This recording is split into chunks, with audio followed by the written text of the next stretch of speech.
Three Sisters by Anton Chekhov.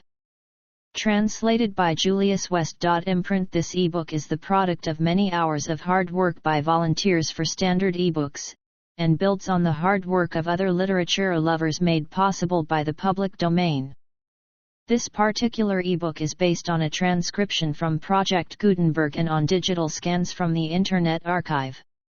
The source text and artwork in this ebook are believed to be in the United States public domain, that is, they are believed to be free of copyright restrictions in the United States. They may still be copyrighted in other countries, so users located outside of the United States must check their local laws before using this ebook.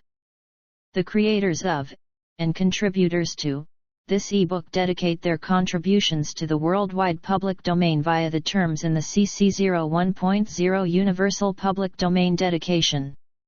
For full license information, see the uncopyright at the end of this ebook.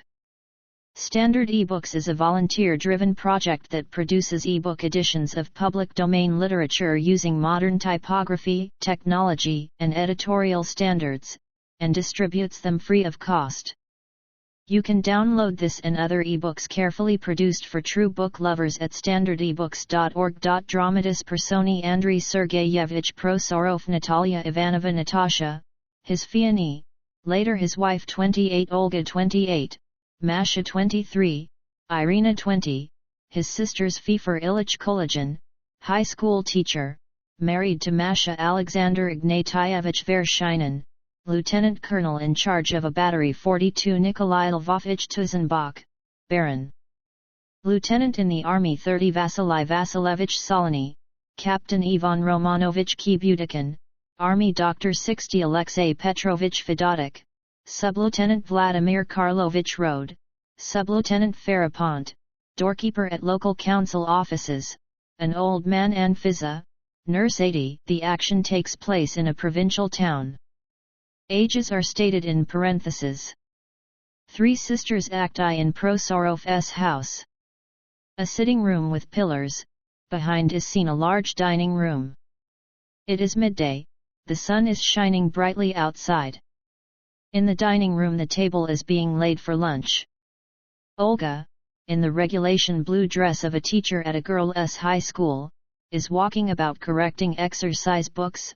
Masha, in a black dress, with a hat on her knees, sits and reads a book.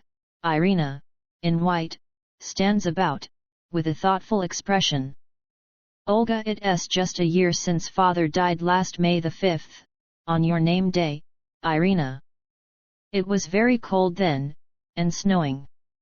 I thought I would never survive it, and you were in a dead faint. And now a year has gone by and we are already thinking about it without pain, and you are wearing a white dress and your face is happy. Clock strikes 12. And the clock struck just the same way then. Pause. I remember that there was music at the funeral, and they fired a volley in the cemetery.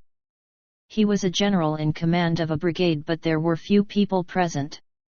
Of course, it was raining then, raining hard, and snowing. Irina, why think about it? Baron Tuzenbach, Kibutikin, and Solony appear by the table in the dining room, behind the pillars. Olga, it's so warm today that we can keep the windows open, though the birches are not yet in flower. Father was put in command of a brigade, and he rode out of Moscow with us 11 years ago. I remember perfectly that it was early in May and that everything in Moscow was flowering then. It was warm too, everything was bathed in sunshine. 11 years have gone, and I remember everything as if we rode out only yesterday. Oh, God! When I awoke this morning and saw all the light and the spring, joy entered my heart, and I longed passionately to go home. Kibutikin, will you take a bet on it? Tuzenbach, oh, nonsense. Masha, lost in a reverie over her book, whistles softly. Olga, don't whistle, Masha. How can you? Pause. I am always having headaches from having to go to the high school every day and then teach till evening. Strange thoughts come to me, as if I were already an old woman. And really, during these 4 years that I have been working here, I have been feeling as if every day my strength and youth have been squeezed out of me, drop by drop. And only one desire grows and gains in strength, Irina, to go away to Moscow. To sell the house, drop everything here, and go to Moscow, Olga, yes. To Moscow, and as soon as possible. Kibudikin and Tuzenbach laugh. Irina, I expect Andrey will become a professor, but still, he want to live here. Only poor Masha must go on living here. Olga, Masha can come to Moscow every year, for the whole summer. Masha is whistling gently. Irina, everything will be arranged, please God. Looks out of the window. It's nice out today. I don't know why I am so happy. I remembered this morning that it was my name day, and I suddenly felt glad and remembered my childhood, when mother was still with us. What beautiful thoughts I had, what thoughts! Olga, you all radiance today, I've never seen you look so lovely. And Masha is pretty, too. Andrey wouldn't be bad looking, if he wasn't so stout, it does spoil his appearance. But I've grown old and very thin, I suppose it's because I get angry with the girls at school. Today I am free. I am at home. I haven't got a headache, and I feel younger than I was yesterday. I am only 28. All's well, God is everywhere, but it seems to me that if only I were married and could stay at home all day, it would be even better. Pause. I should love my husband. Tuzenbach to Solony. I am tired of listening to the rot you talk. Entering the sitting room. I forgot to say that Vershinin, our new lieutenant colonel of artillery, is coming to see us today. Sits down to the piano. Olga, that's good. I am glad. Irina, is he old? Tuzenbach, oh, no, 40 or 45, at the very outside. Plays softly. He seems rather a good sort. He's certainly no fool, only he likes to hear himself speak. Irina, is he interesting?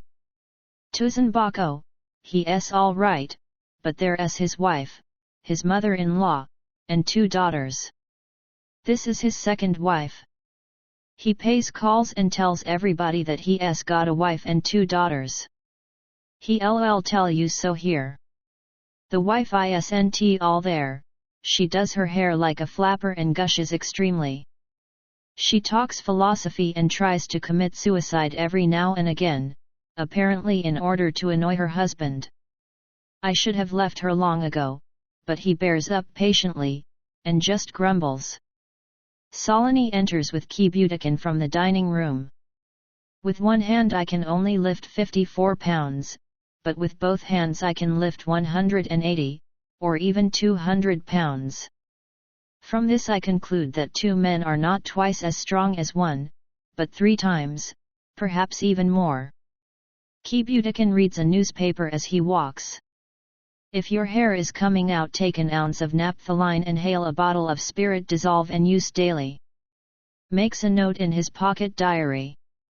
When found, make a note of. Not that I want it though. Crosses it out.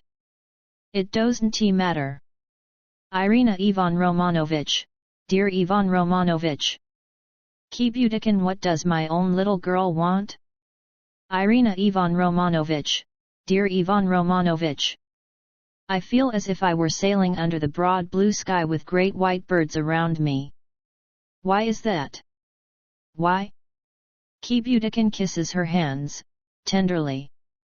My white bird.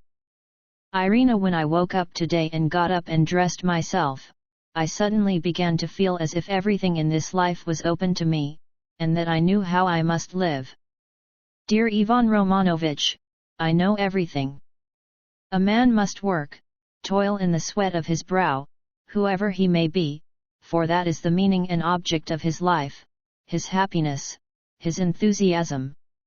How fine it is to be a workman who gets up at daybreak and breaks stones in the street, or a shepherd, or a schoolmaster, who teaches children, or an engine driver on the railway. My God, let alone a man, it's better to be an ox, or just a horse, so long as it can work, than a young woman who wakes up at 12 o'clock, has her coffee in bed, and then spends 2 hours dressing. Oh, it's awful. Sometimes when it's hot, your thirst can be just as tiresome as my need for work. And if I don't get up early in future and work, Ivan Romanovich, then you may refuse me your friendship. Kibudikin tenderly. Ill refuse. Ill refuse. Olga father used to make us get up at 7. Now Irina wakes at 7 and lies and meditates about something till 9 at least.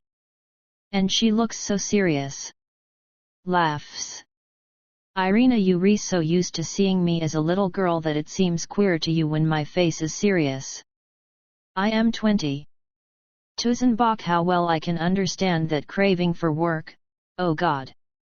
I've never worked once in my life. I was born in Petersburg, a chilly, lazy place, in a family which never knew what work or worry meant. I remember that when I used to come home from my regiment, a footman used to have to pull off my boots while I fidgeted, and my mother looked on in adoration and wondered why other people didn't see me in the same light. They shielded me from work, but only just in time. A new age is dawning, the people are marching on us all, a powerful, health-giving storm is gathering, it is drawing near, soon it will be upon us and it will drive away laziness, indifference, the prejudice against labor, and rotten dullness from our society. I shall work, and in 25 or 30 years, every man will have to work. Everyone. Kibudikin I shan't work. Tusenbach you don't matter. Solony in 25 years' time, we shall all be dead, thank the Lord. In 2 or 3 years' time apoplexy will carry you off, or else I'll blow your brains out, my pet. Takes a scent bottle out of his pocket and sprinkles his chest and hands. Kibudikin laughs. It's quite true, I never have worked. After I came down from the university I never stirred a finger or opened a book, I just read the papers. Takes another newspaper out of his pocket. Here we are. I've learnt from the papers that there used to be one, Dobrolubov one for instance, but what he wrote I don't know, God only knows. Somebody is heard tapping on the floor from below. There. They recalling me downstairs, somebody's come to see me. I'll be back in a minute, one be long. Exit hurriedly, scratching his beard. Irina he's up to something. Tusenbach yes, he looked so pleased as he went out that I am pretty certain he'll bring you a present in a moment. Irina how unpleasant. Olga yes, it's awful. He's always doing silly things. Masha there stands a green oak by the sea. And a chain of bright gold is around it, and a chain of bright gold is around it. Gets up and sings softly. Olga you re not very bright today, Masha. Masha sings, putting on her hat. Where are you off to? Masha home. Irina that's odd.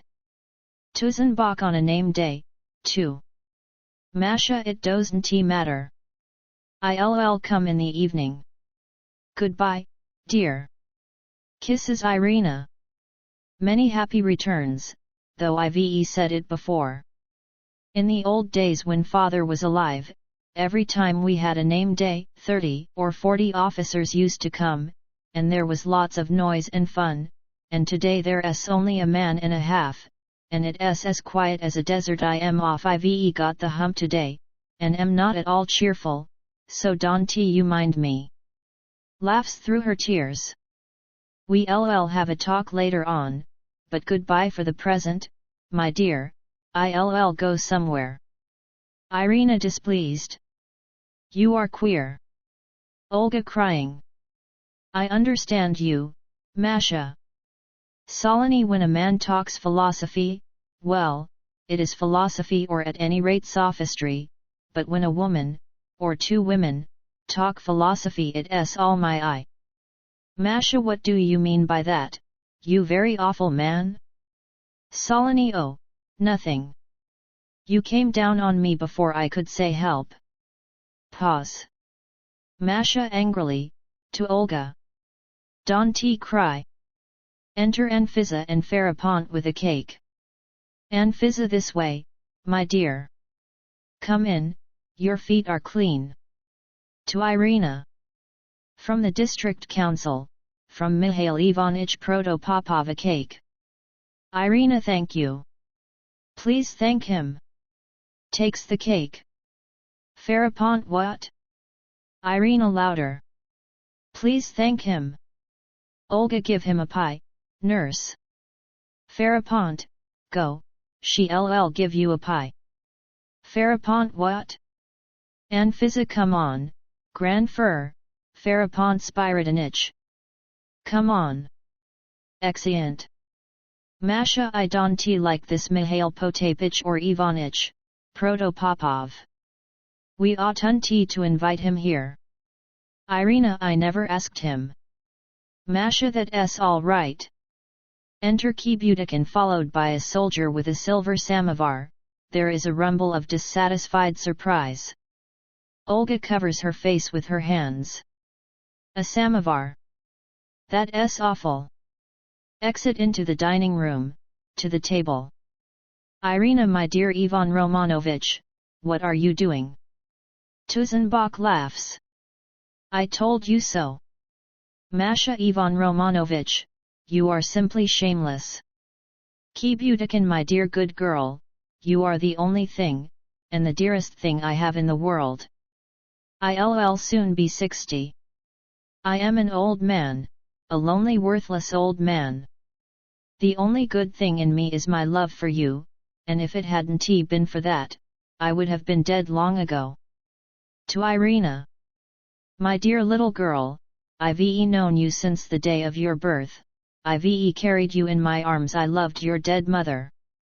Masha, but your presents are so expensive. Kibudikin angrily, through his tears. Expensive presents? You really are. To the orderly. Take the samovar in there. Teasing. Expensive presents. The orderly goes into the dining room with the samovar. Anfisa enters and crosses stage. My dear, there's a strange colonel come. He's taken off his coat already. Children, he's coming here. Irina darling, you'll be a nice and polite little girl, one you should have lunched a long time ago. Oh, Lord. Exit. Tuzenbach, it must be Vershinen. Enter Vershinen. Lieutenant Colonel Vershinen. Vershinen to Masha and Irina. I have the honor to introduce myself, my name is Vershinen. I am very glad indeed to be able to come at last. How you've grown. Oh. Oh. Irina, please sit down. We're very glad you've come.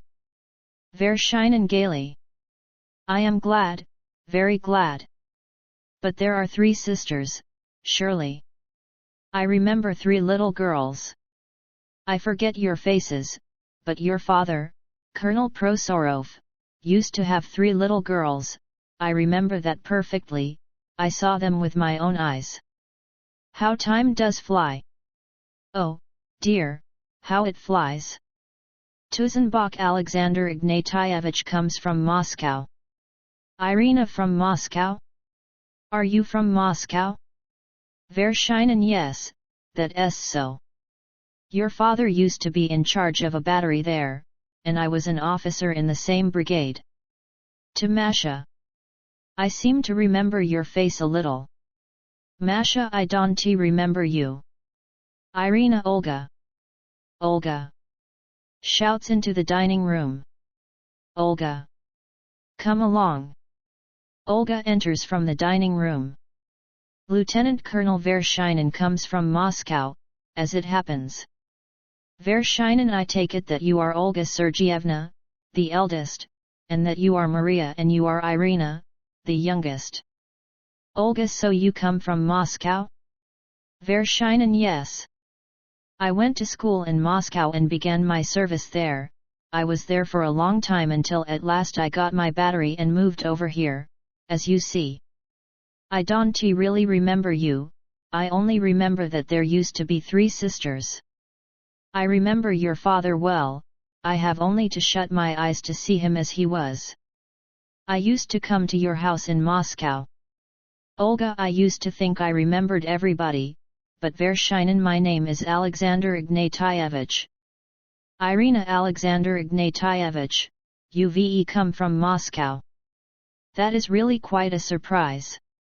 Olga, we are going to live there, you see. Irina, we think we may be there this autumn. It's our native town, we were born there. In Old Basmany Road. They both laugh for joy. Masha, we unexpectedly met a fellow countryman. Briskly. I remember, do you remember, Olga, they used to speak at home of a lovelorn major. You were only a lieutenant then, and in love with somebody, but for some reason they always called you a major for fun. Vershinin laughs.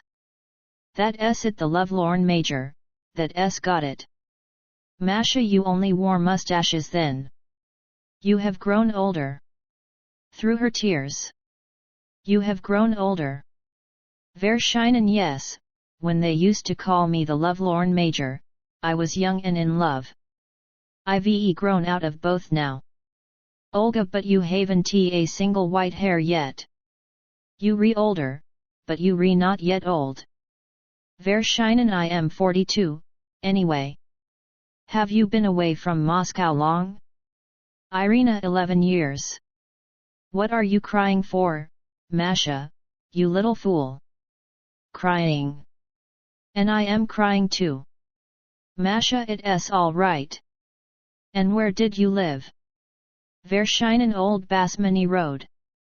Olga, same as we. Vershinin, once I used to live in German Street. That was when the Red Barracks were my headquarters. There's an ugly bridge in between, where the water rushes underneath. One gets melancholy when one is alone there. Pause. Here the river is so wide and fine. It's a splendid river. Olga, yes, but it's so cold. It's very cold here, and the midges. Vershinin, what are you saying? Here you've got such a fine healthy Russian climate. You've a forest, a river, and birches. Dear, modest birches, I like them more than any other tree. It's good to live here. Only it's odd that the railway station should be 13 miles away. Nobody knows why. Solony, I know why. All look at him. Because if it was near it wouldn't be far off, and if it's far off, it can be near. An awkward pause. Tuzenbach, funny man. Olga, now I know who you are. I remember. Vershinin, I used to know your mother. Kibudikin, she was a good woman, rest her soul. Irina, mother is buried in Moscow. Olga, at the Novodevichy cemetery. Masha, do you know, I am beginning to forget her face. We'll be forgotten in just the same way. Vershinin, yes, they'll forget us. It's our fate, it can't be helped. A time will come when everything that seems serious, significant, or very important to us will be forgotten, or considered trivial. Pause. And the curious thing is that we can possibly find out what will come to be regarded as great and important, and what will be feeble, or silly.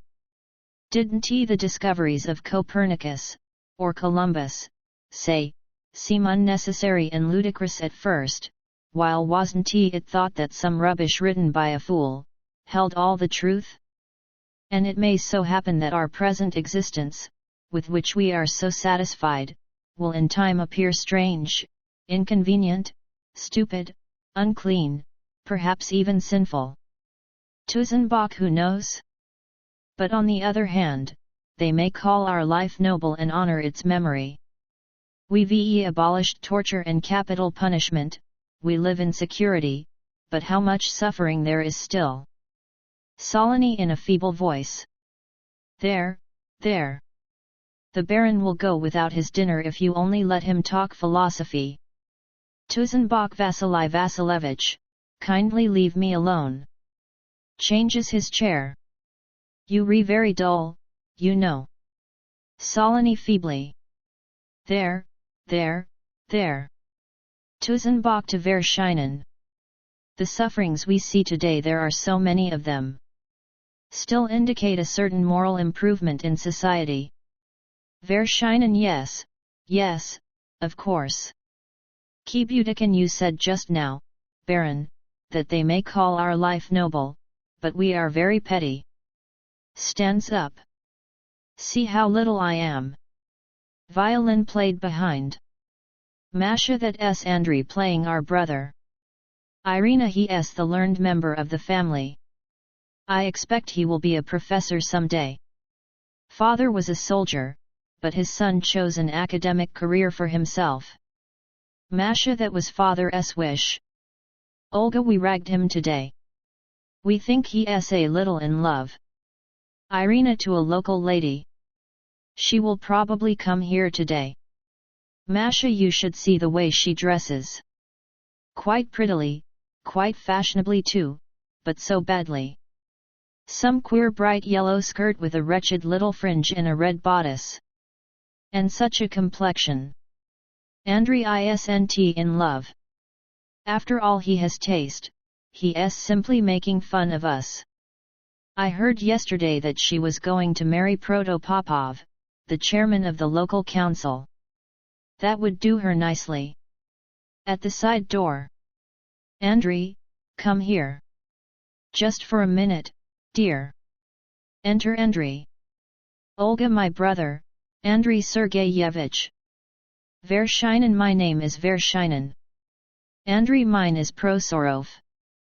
Wipes his perspiring hands. You've come to take charge of the battery? Olga, just think, Alexander Ignatievich comes from Moscow. Andrey, that's all right. Now my little sisters, won't give you any rest. Verscheinen, I've already managed to bore your sisters. Irina, just look what a nice little photograph frame Andrey gave me today. Shows it. He made it himself. Verscheinen looks at the frame and does not know what to say. Yes. It's a thing that Irina and he made that frame there, on the piano as well. Andrey waves his hand and walks away. Olga, he's got a degree, and plays the violin, and cuts all sorts of things out of wood, and is really a domestic admirable Crichton. Don't go away, Andrey. He's got into a habit of always going away. Come here. Masha and Irina take his arms and laughingly lead him back. Masha, come on. Andrey, please leave me alone. Masha, you are funny.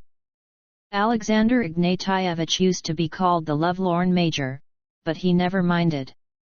Verscheinen, not the least. Masha, I'd like to call you the lovelorn fiddler. Irina, or the lovelorn professor. Olga, he's in love. Little Andrey is in love. Irina applauds. Bravo, bravo. Encore. Little Andrey is in love. Kiebudiken goes up behind Andrey and takes him round the waist with both arms. Nature only brought us into the world that we should love. Roars with laughter, then sits down and reads a newspaper which he takes out of his pocket. Andrey, that's enough, quite enough. Wipes his face.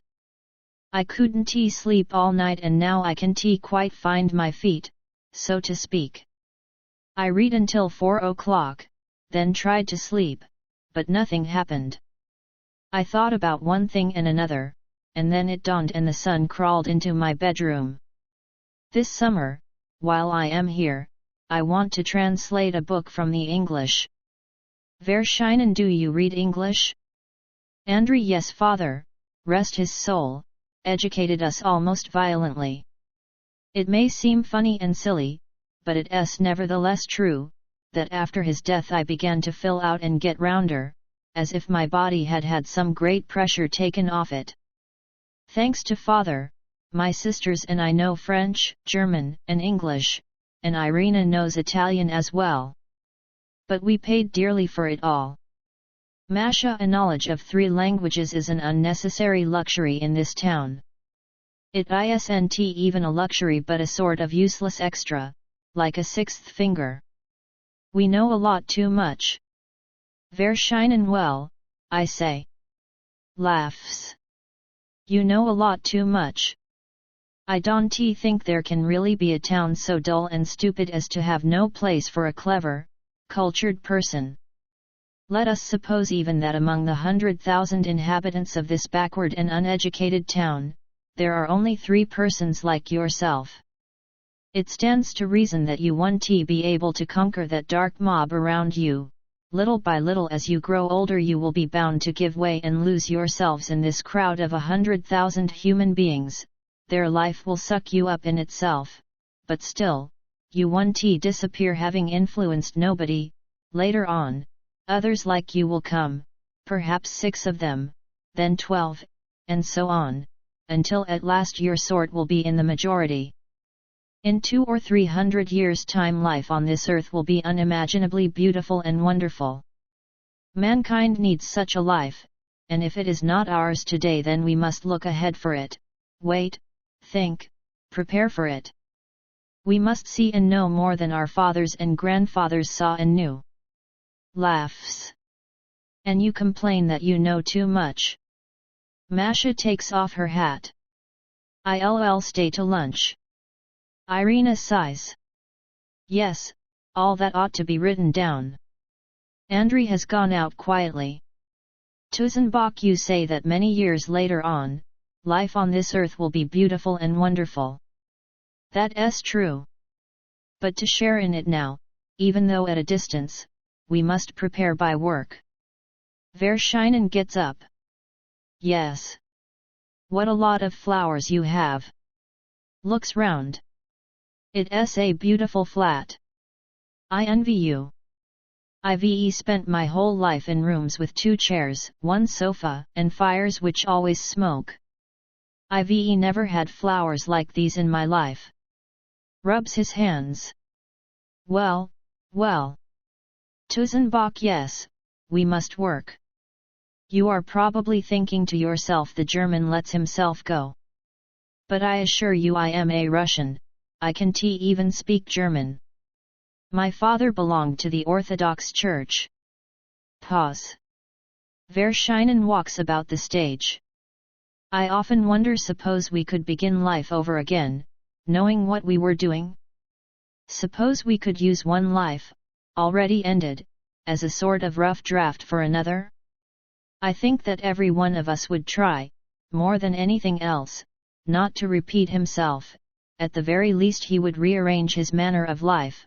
He would make sure of rooms like these, with flowers and light. I have a wife and 2 daughters, my wife's health is delicate and so on, and if I had to begin life all over again I would not marry.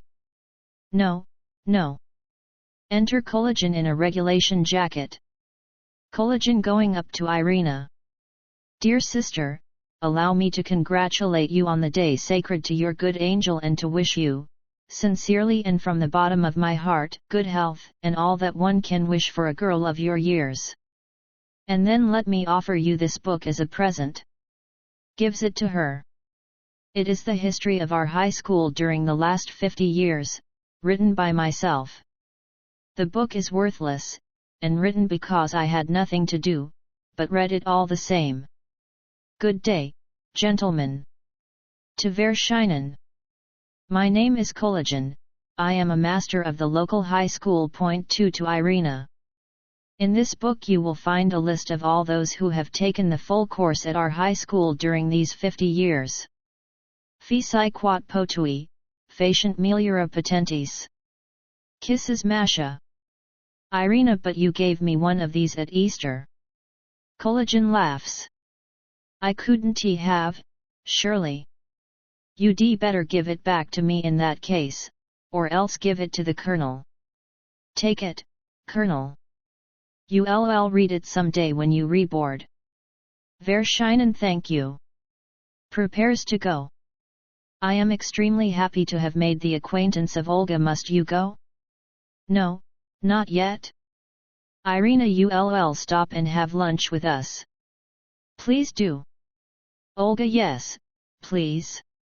Verschinen bows. I seem to have dropped in on your name day. Forgive me, I didn't know, and I didn't offer you my congratulations. Goes with Olga into the dining room. Collagen, today is Sunday, the day of rest, so let us rest and rejoice, each in a manner compatible with his age and disposition. The carpets will have to be taken up for the summer and put away till the winter, Persian powder or naphthalene. The Romans were healthy because they knew both how to work and how to rest, they had mens sana in corpore sano. Their life ran along certain recognized patterns. Our director says the chief thing about each life is its pattern. Whoever loses his pattern is lost himself, and it's just the same in our daily life. Takes Masha by the waist, laughing. Masha loves me. My wife loves me. And you ought to put the window curtains away with the carpets. I am feeling awfully pleased with life today. Masha, we've got to be at the director's at 4. They getting up a walk for the pedagogues and their families. Masha, I shan't go. Collagen hurt. My dear Masha, why not? Masha, I'll tell you later. Angrily. All right, I'll go, only please stand back. Steps away. Collagen, and then we to spend the evening at the director's. In spite of his ill health, that man tries, above everything else, to be sociable. A splendid, illuminating personality. A wonderful man. After yesterday's committee he said to me, I am tired, Fifer Illich, I am tired. Looks at the clock, then at his watch. Your clock is 7 minutes fast. Yes, he said, I am tired. Violin played off. Olga, let us go and have lunch. There's to be a masterpiece of baking. Collagen, oh my dear Olga, my dear. Yesterday I was working till 11 o'clock at night, and got awfully tired. Today I am quite happy. Goes into dining room. My dear Kibutikin puts his paper into his pocket, and combs his beard. A pie? Splendid. Masha severely to Kibutikin. Only mind, you not to drink anything today. Do you hear? It's bad for you. Kibutikin, oh, that's all right. I haven't been drunk for 2 years. And it's all the same, anyway. Masha, you not to dare to drink, all the same. Angrily, but so that her husband should not hear. Another dull evening at the director's, confound it. Tusenbach, I shouldn't go if I were you. It's quite simple. Kibutikin, don't go. Masha, yes, don't go. It's a cursed, unbearable life. Goes into dining room. Kibutikin follows her. It's not so bad. Solony going into the dining room. There.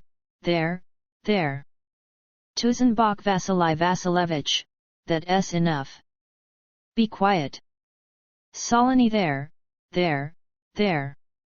Collagen gaily. Your health, Colonel. I am a pedagogue and not quite at home here.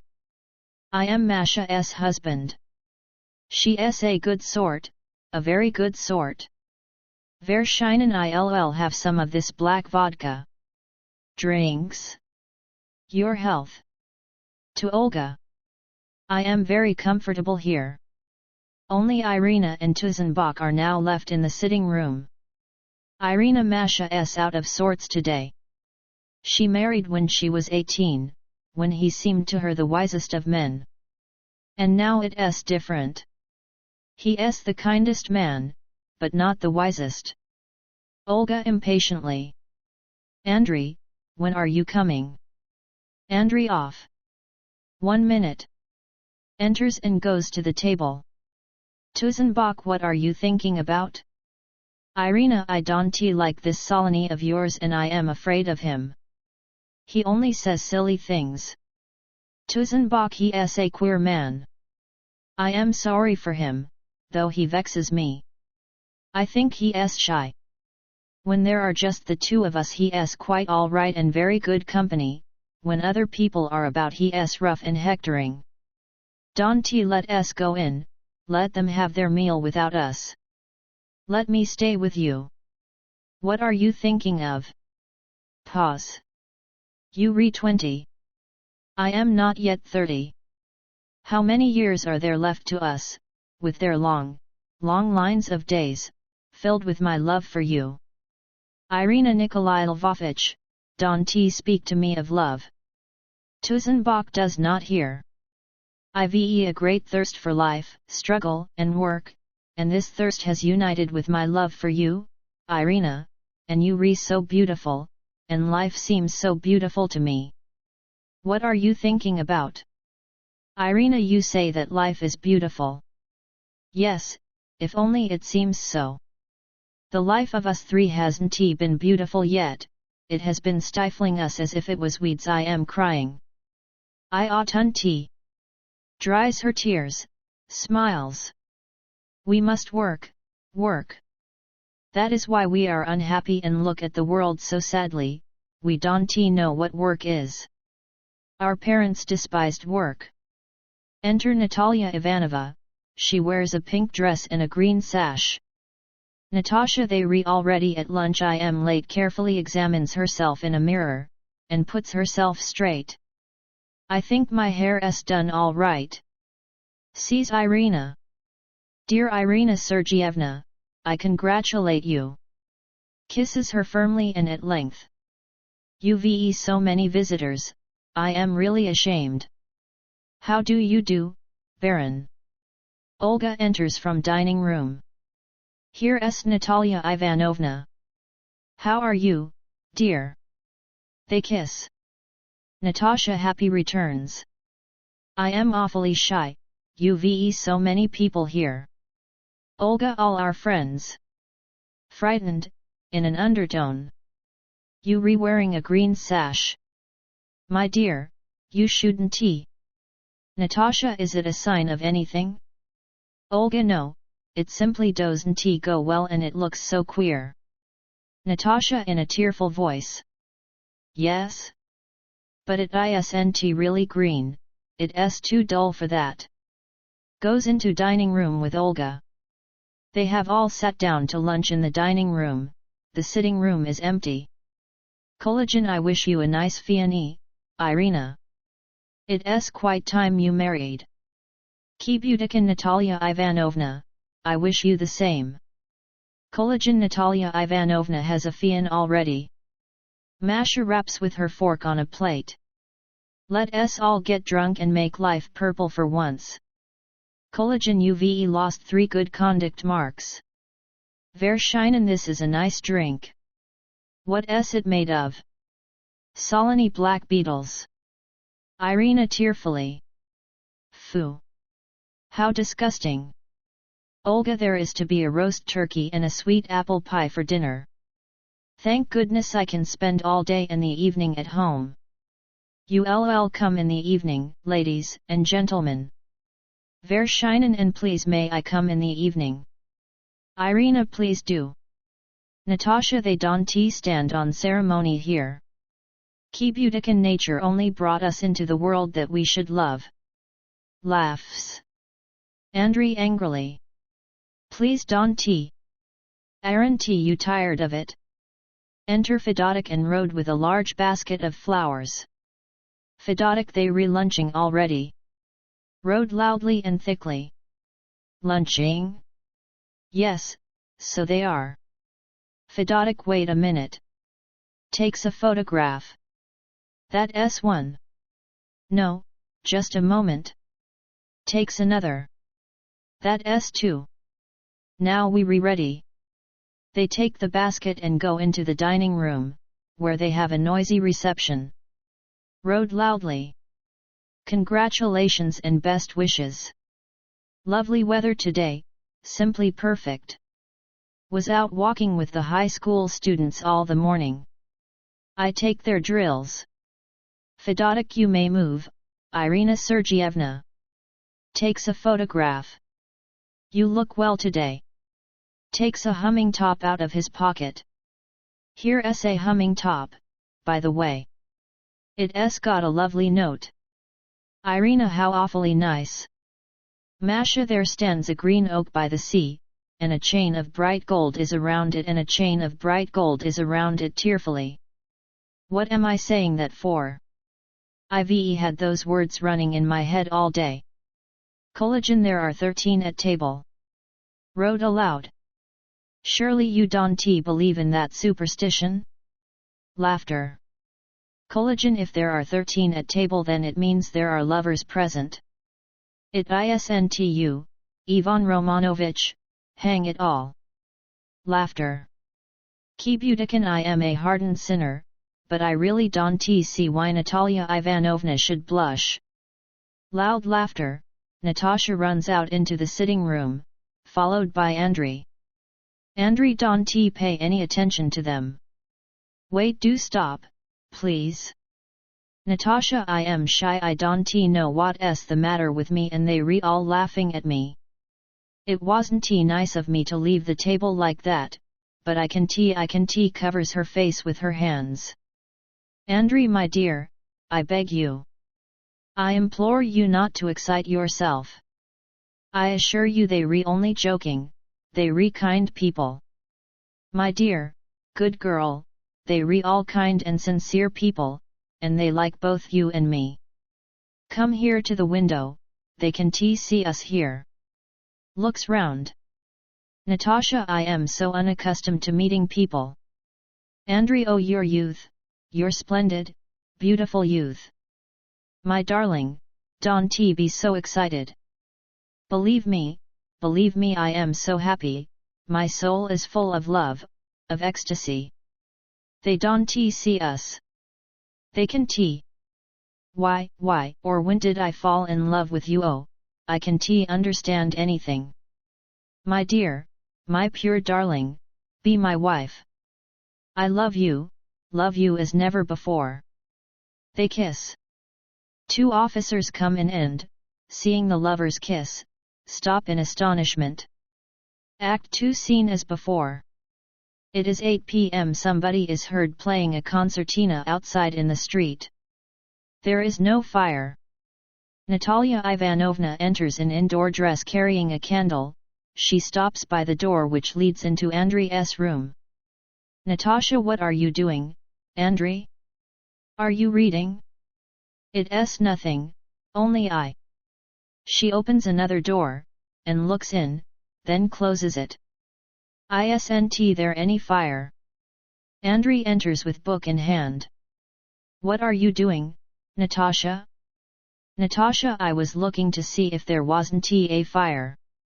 It's Shrovetide, and the servant is simply beside herself. I must look out that something doesn't happen. When I came through the dining room yesterday midnight, there was a candle burning. I couldn't get her to tell me who had lighted it. Puts down her candle.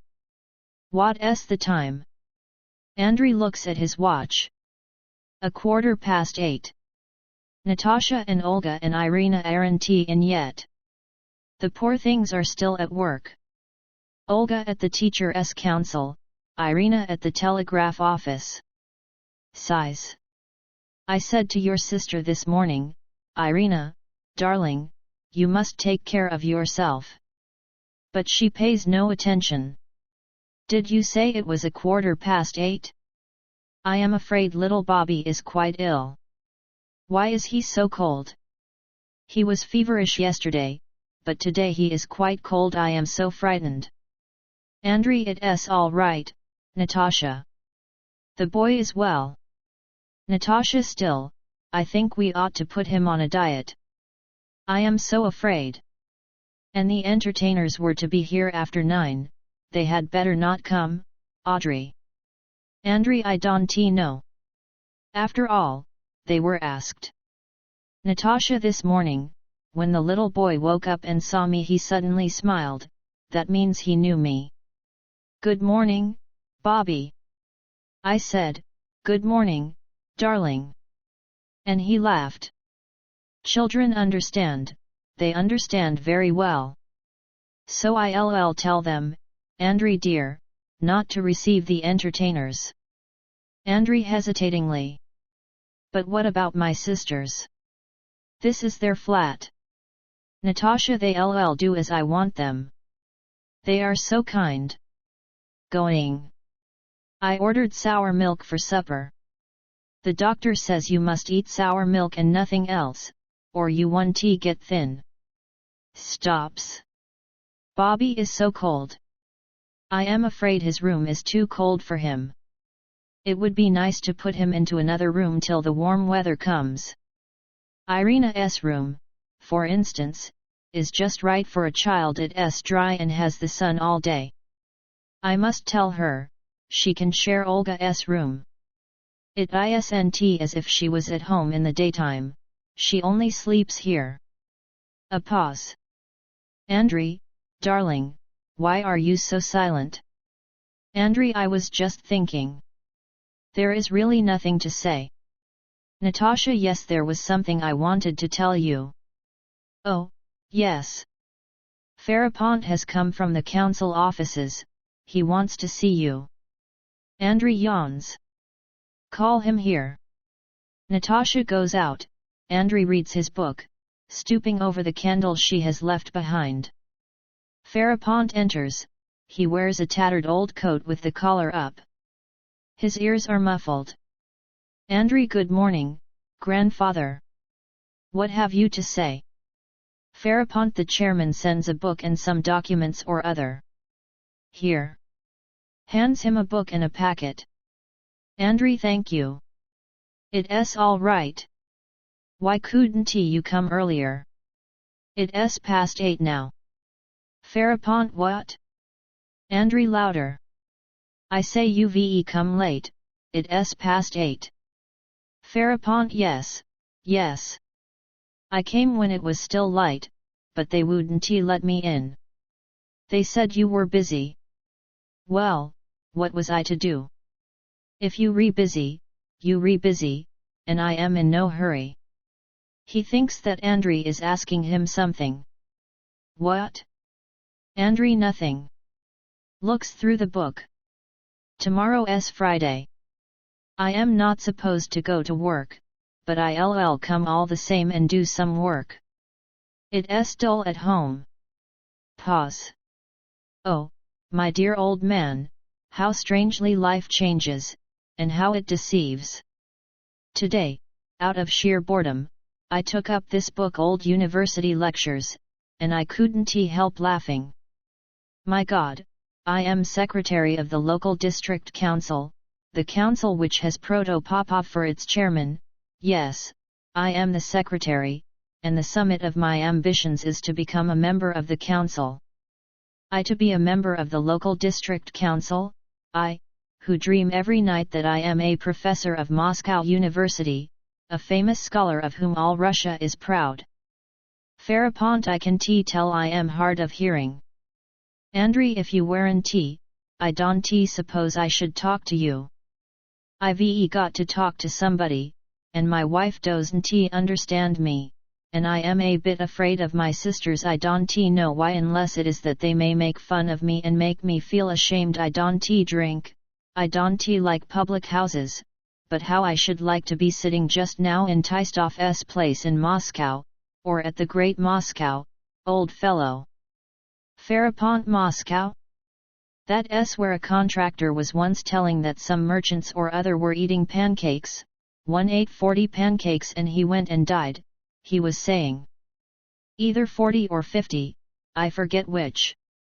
Andrey, in Moscow you can sit in an enormous restaurant where you don't know anybody and where nobody knows you, and you don't feel all the same that you a stranger. And here you know everybody and everybody knows you, and you a stranger and a lonely stranger.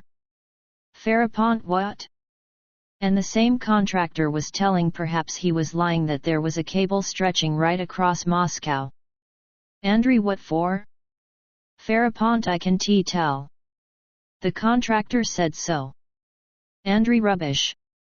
He reads. Were you ever in Moscow? Farapont, after a pause. No, God did not lead me there. Pause. Shall I go? Andrey, you may go. Goodbye. Farapont goes. Goodbye. Reads. You can come tomorrow and fetch these documents. Go along. Pause. He's gone. A ring. Yes, yes. Stretches himself and slowly goes into his own room. Behind the scene, the nurse is singing a lullaby to the child. Masha and Vershinin come in. While they talk, a maidservant lights candles and a lamp. Masha, I don't know. Pause. I don't know. Of course, habit counts for a great deal. After Father's death, for instance, it took us a long time to get used to the absence of orderlies.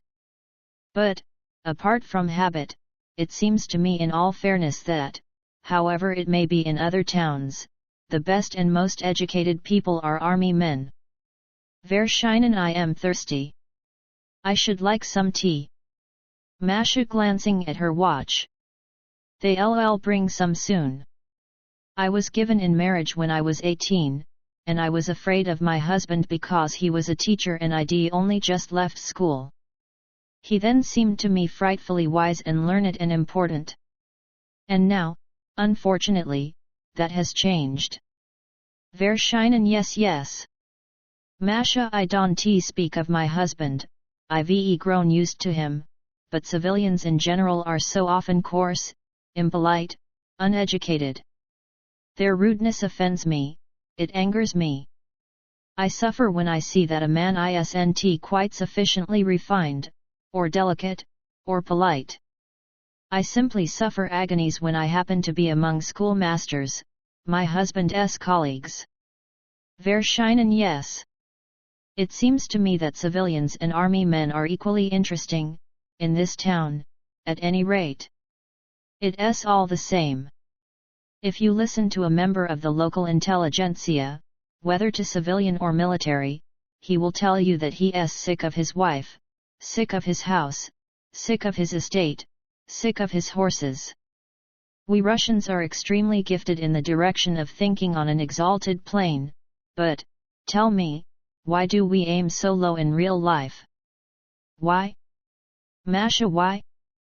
Vershinin, why is a Russian sick of his children, sick of his wife?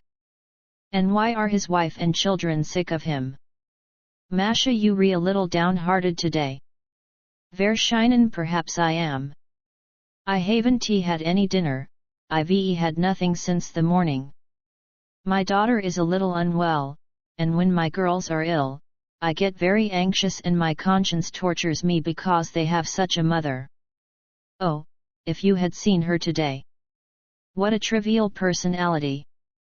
We began quarreling at 7 in the morning and at 9 I slammed the door and went out. Pause. I never speak of her, it's strange that I bear my complaints to you alone. Kisses her hand. Don't be angry with me. I haven't anybody but you, nobody at all. Pause. Masha, what a noise in the oven.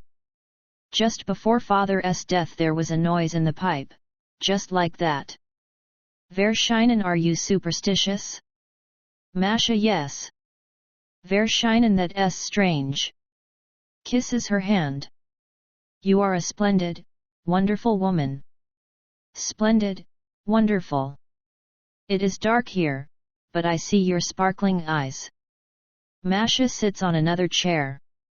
There is more light here. Vershinin, I love you, love you, I love your eyes, your movements, I dream of them. Splendid, wonderful woman. Masha laughing. When you talk to me like that, I laugh, I don't know why, for I am afraid. Don't repeat it, please. In an undertone. No, go on, it's all the same to me. Covers her face with her hands. Somebody's coming, let us talk about something else. Irina and Tuzenbach come in through the dining room. Tuzenbach, my surname is really triple. I am called Baron Tuzenbach Krona Altschauer, but I am Russian and Orthodox, the same as you. There is very little German left in me, unless perhaps it is the patience and the obstinacy with which I bore you. I see you home every night. Irina, how tired I am. Tuzenbach and I'll come to the telegraph office to see you home every day for 10 or 20 years, until you drive me away. He sees Masha and Vershinin, joyfully. Is that you? How do you do? Irina, well, I am home at last. To Masha. A lady came today to telegraph to her brother in Saratov that her son died today, and she couldn't remember the address anyhow. So she sent the telegram without an address, just to Saratov. She was crying. And for some reason or other I was rude to her. I've no time, I said. It was so stupid. Are the entertainers coming tonight? Masha, yes. Irina sitting down in an armchair. I want to rest. I am tired. Tuzenbach smiling. When you come home from your work you seem so young, and so unfortunate. Pause. Irina, I am tired. No, I don't like the telegraph office, I don't like it. Masha, you've grown thinner. Whistles a little. And you look younger, and your face has become like a boy's. Tuzenbach, that's the way she does her hair. Irina, I must find another job, this one won't do for me. What I wanted, what I hoped to get, just that is lacking here. Labor without poetry, without ideas. A knock on the floor. The doctor is knocking. To Tuzenbach. Will you knock, dear? I am tired. Tuzenbach knocks. He'll come in a minute. Something ought to be done. Yesterday the doctor and Andrey played cards at the club and lost money. Andrey seems to have lost 200 rubles. Masha with indifference. What can we do now? Irina, he lost money a fortnight ago, he lost money in December. Perhaps if he lost everything we should go away from this town. Oh, my God, I dream of Moscow every night. I am just like a lunatic. Laughs. We go there in June, and before June there's still February, March, April, May, nearly half a year. Masha, only Natasha mustn't get to know of these losses. Irina, I expect it will be all the same to her. Kibudikin, who has only just got out of bed, he was resting after dinner, comes into the dining room and combs his beard. He then sits by the table and takes a newspaper from his pocket. Masha, here he is. Has he paid his rent? Irina laughs. No, he's been here 8 months and hasn't paid a kopeck. Seems to have forgotten. Masha laughs. What dignity in his pose. They all laugh. A pause. Irina, why are you so silent, Alexander Ignatievich? Vershinin, I don't know. I want some tea. Half my life for a tumbler of tea, I haven't had anything since morning. Kibudikin, Irina Sergeyevna. Irina, what is it? Kibudikin, please come here, Venici. Irina goes and sits by the table. I can do without you. Irina begins to play patience. Vershinin, well, if we can have any tea, let us philosophize, at any rate. Tusenbach yes, let us about what? Verschinen about what? Let us meditate about life as it will be after our time, for example, in 200 or 300 years. Tusenbach well? After our time people will fly about in balloons, the cut of one's coat will change, perhaps they'll discover a sixth sense and develop it, but life will remain the same, laborious, mysterious, and happy. And in 1,000 years' time, people will still be sighing life is hard. And at the same time they'll be just as afraid of death, and unwilling to meet it, as we are. Verschinen thoughtfully. How can I put it? It seems to me that everything on earth must change, little by little, and is already changing under our very eyes.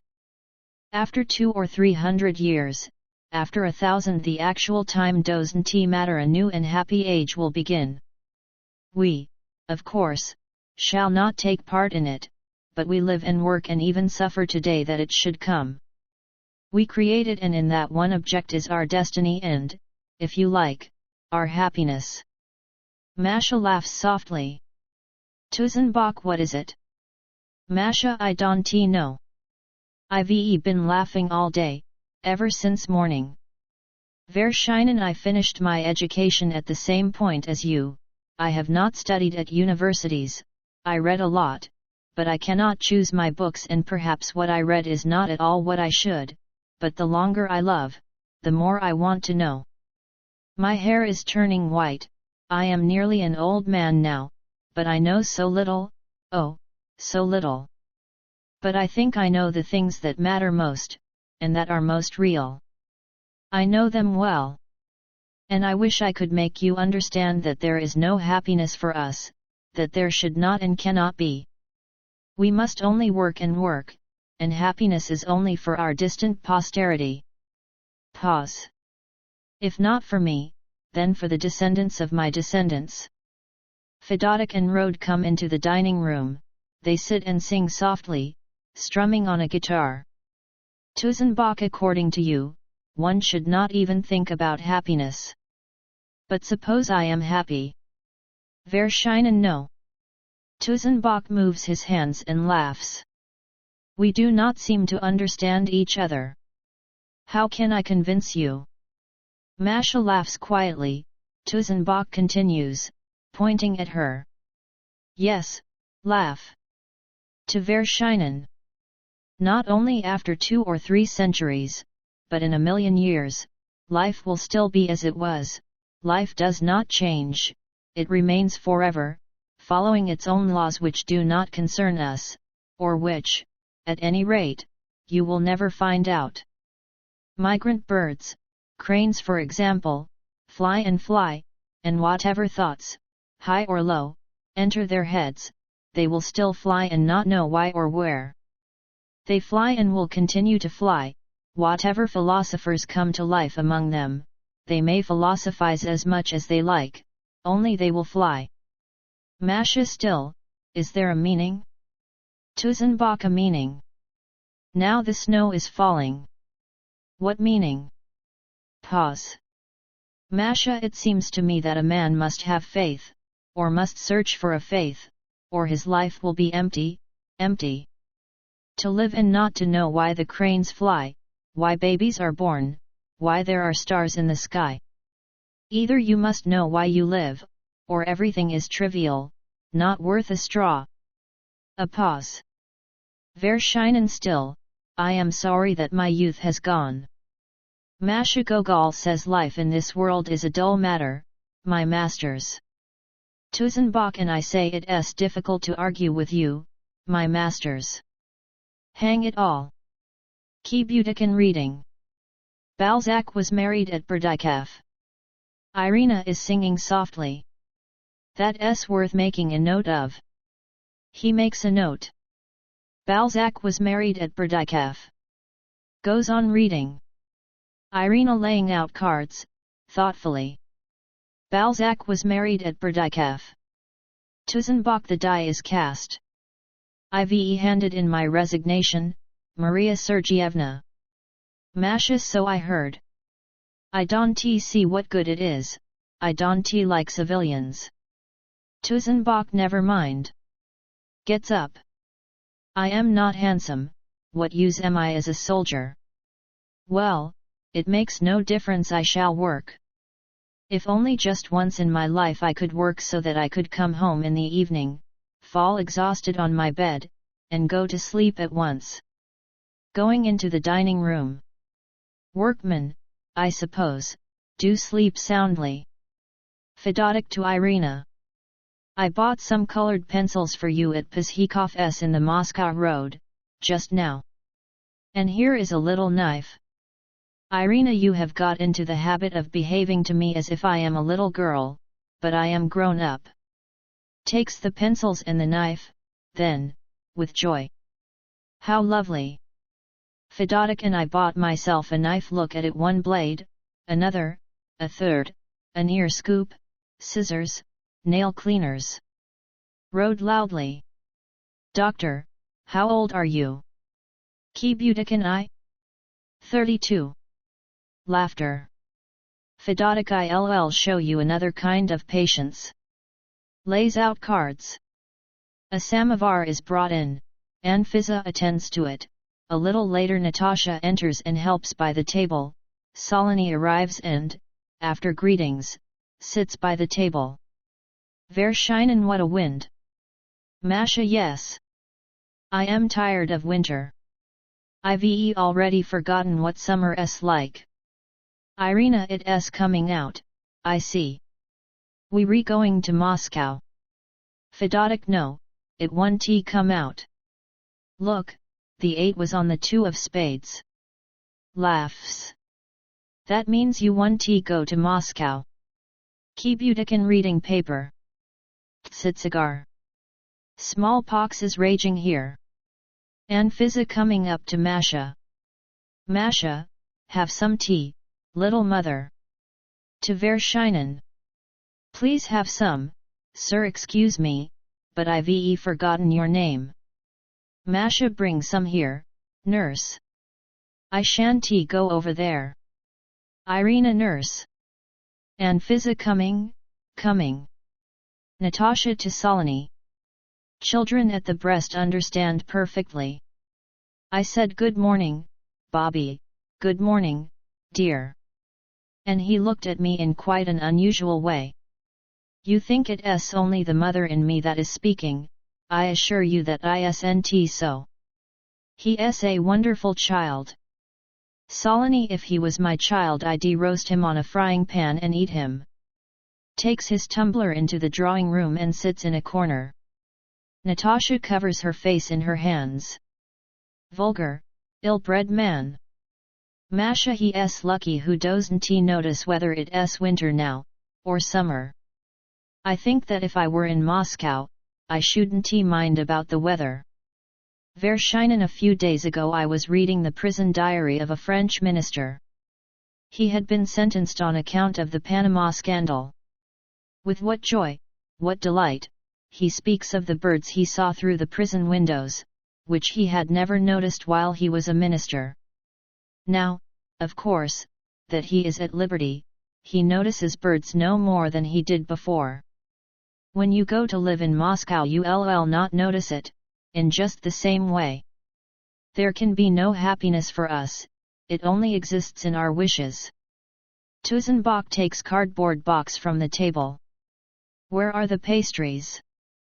Irina, Solony has eaten them. Tusenbach, all of them? And Fiza serving tea.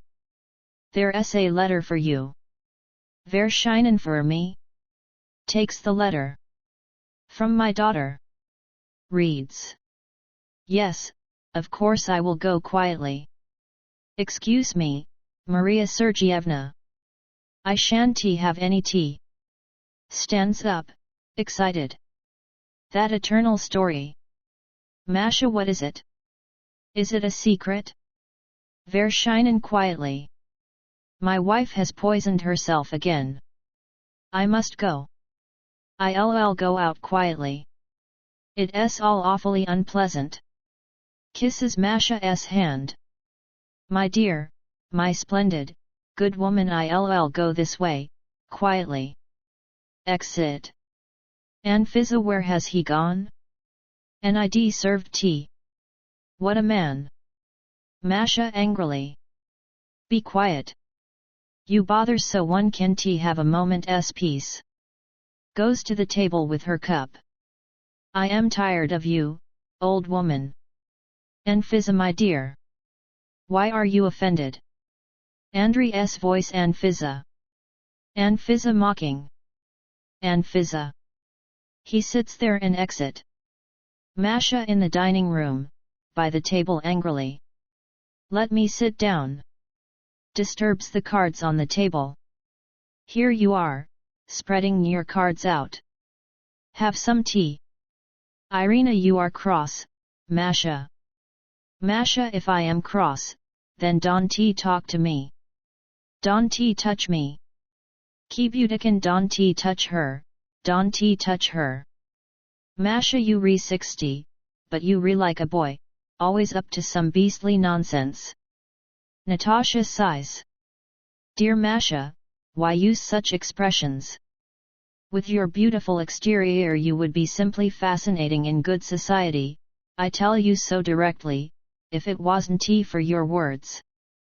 Je vous prie, pardonnez-moi, Marie, mais vous avez des manies residential un peu grossi res. Tuzenbach restraining his laughter. Give me there's some cognac, I think. Natasha il parrot, que munde bobik djne dort pas, he has awakened. He isn't well today. Ill go to him, excuse me, exit. Irina, where has Alexander Ignatievich gone? Masha, home. Something extraordinary has happened to his wife again. Tuzenbach goes to Solony with a cognac flask in his hands. You go on sitting by yourself, thinking of something goodness knows what. Come and let us make peace. Let us have some cognac.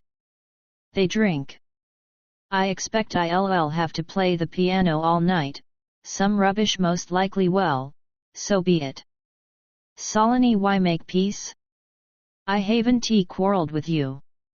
Tuzenbach, you always make me feel as if something has taken place between us. You've a strange character, you must admit. Solony declaims. I am strange, but who is not? Don't be angry, Ailko. Tuzenbach, and what has Ailko to do with it? Pause. Solony, when I am with one other man I behave just like everybody else, but in company I am dull and shy and talk all manner of rubbish. But I am more honest and more honorable than very many people. And I can prove it. Tuzenbach, I often get angry with you, you always fasten on to me in company, but I like you all the same. I am going to drink my fill tonight, whatever happens. Drink, now. Solony, let us drink. They drink. I never had anything against you, Baron. But my character is like Lermontov's in a low voice. I even rather resemble Lermontov, they say. Takes a scent bottle from his pocket, and scents his hands. Tuzenbach, I've sent in my resignation. Basta. I've been thinking about it for 5 years, and at last made up my mind. I shall work. Solony declaims. Do not be angry, Ailko, forget, thy dreams of yore. While he is speaking, Andrey enters quietly with a book, and sits by the table. Tuzenbach, I shall work.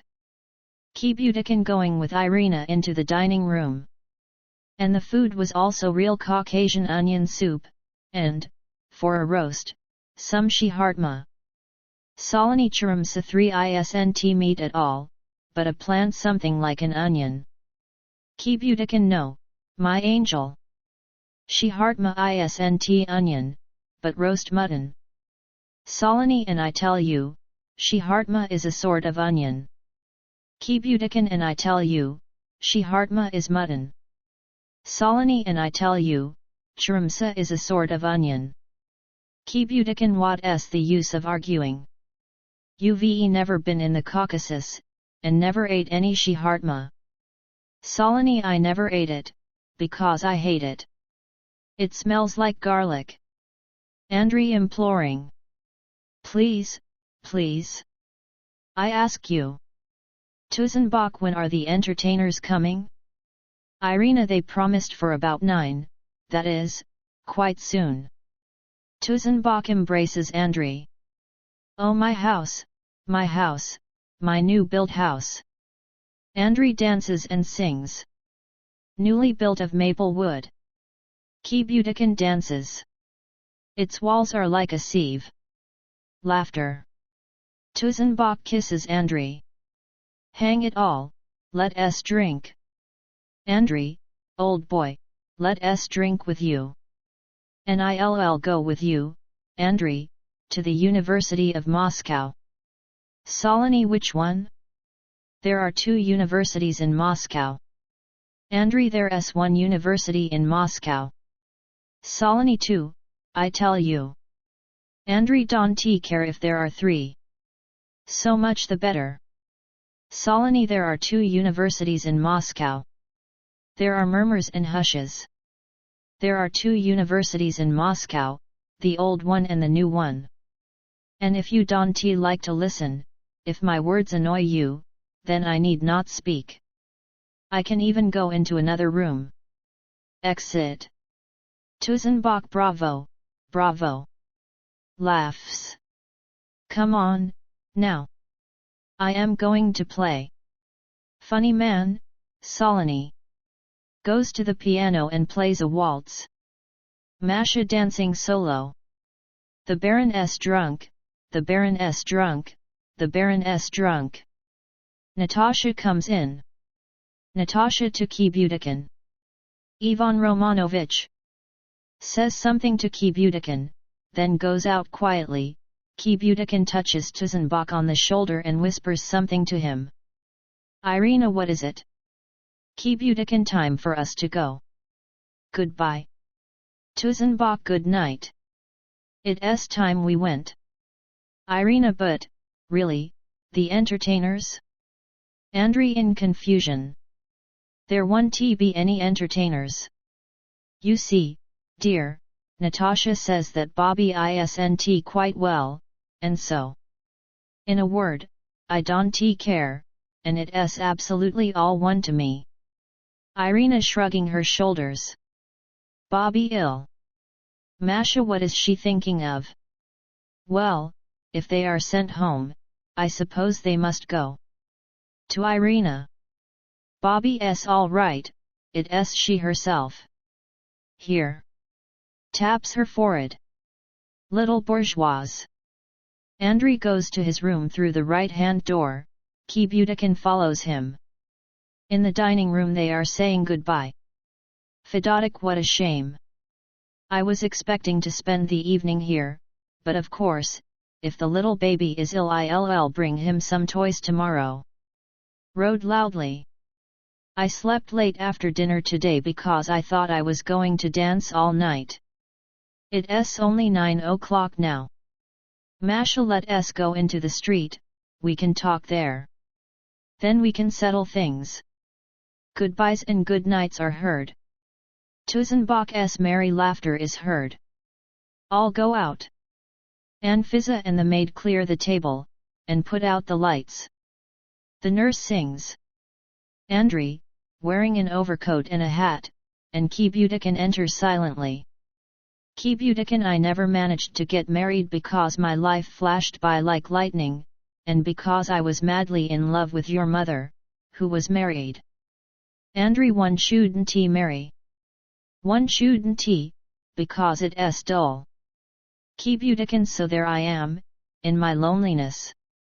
Say what you will, loneliness is a terrible thing, old fellow.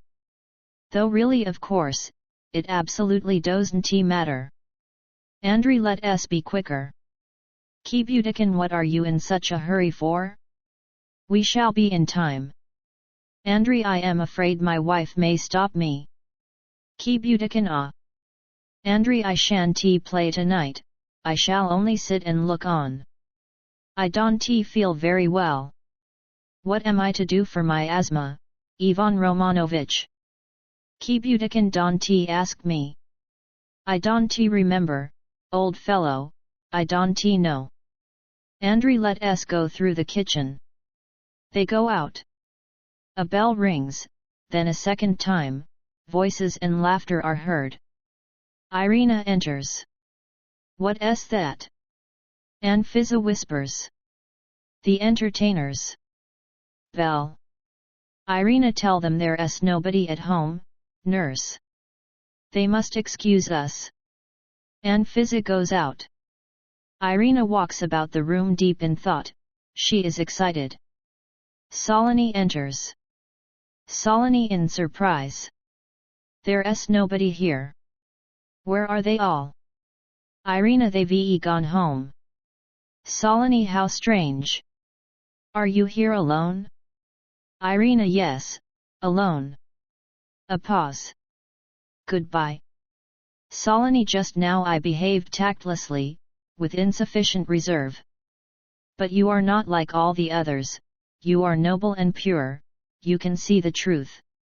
You alone can understand me. I love you, deeply, beyond measure, I love you. Irina, goodbye. Go away. Solony, I cannot live without you. Follows her. Oh, my happiness. Through his tears. Oh, joy. Wonderful, marvelous, glorious eyes, such as I have never seen before. Irina coldly. Stop it, Vasily Vasilievich. Solony, this is the first time I speak to you of love, and it is as if I am no longer on the earth, but on another planet. Wipes his forehead. Well, never mind. I can make you love me by force, of course, but I don't intend to have any more favored rivals. No, I swear to you by all the saints, I shall kill my rival. Oh, beautiful one. Natasha enters with a candle, she looks in through one door, then through another, and goes past the door leading to her husband's room. Natasha hears Andrey. Let him go on reading. Excuse me, Vasily Vasilievich, I did not know you were here, I am engaged in domesticities. Solony, it's all the same to me. Goodbye. Exit. Natasha, you re so tired, my poor dear girl. Kisses Irina. If you only went to bed earlier. Irina, is Bobby asleep? Natasha, yes, but restlessly. By the way, dear, I wanted to tell you, but either you weren't at home, or I was busy. I think Bobby's present nursery is cold and damp. And your room would be so nice for the child. My dear, darling girl, do change over to Olga's for a bit. Irina, not understanding. Where? The bells of a troika are heard as it drives up to the house. Natasha, you and Olga can share a room, for the time being, and Bobby can have yours.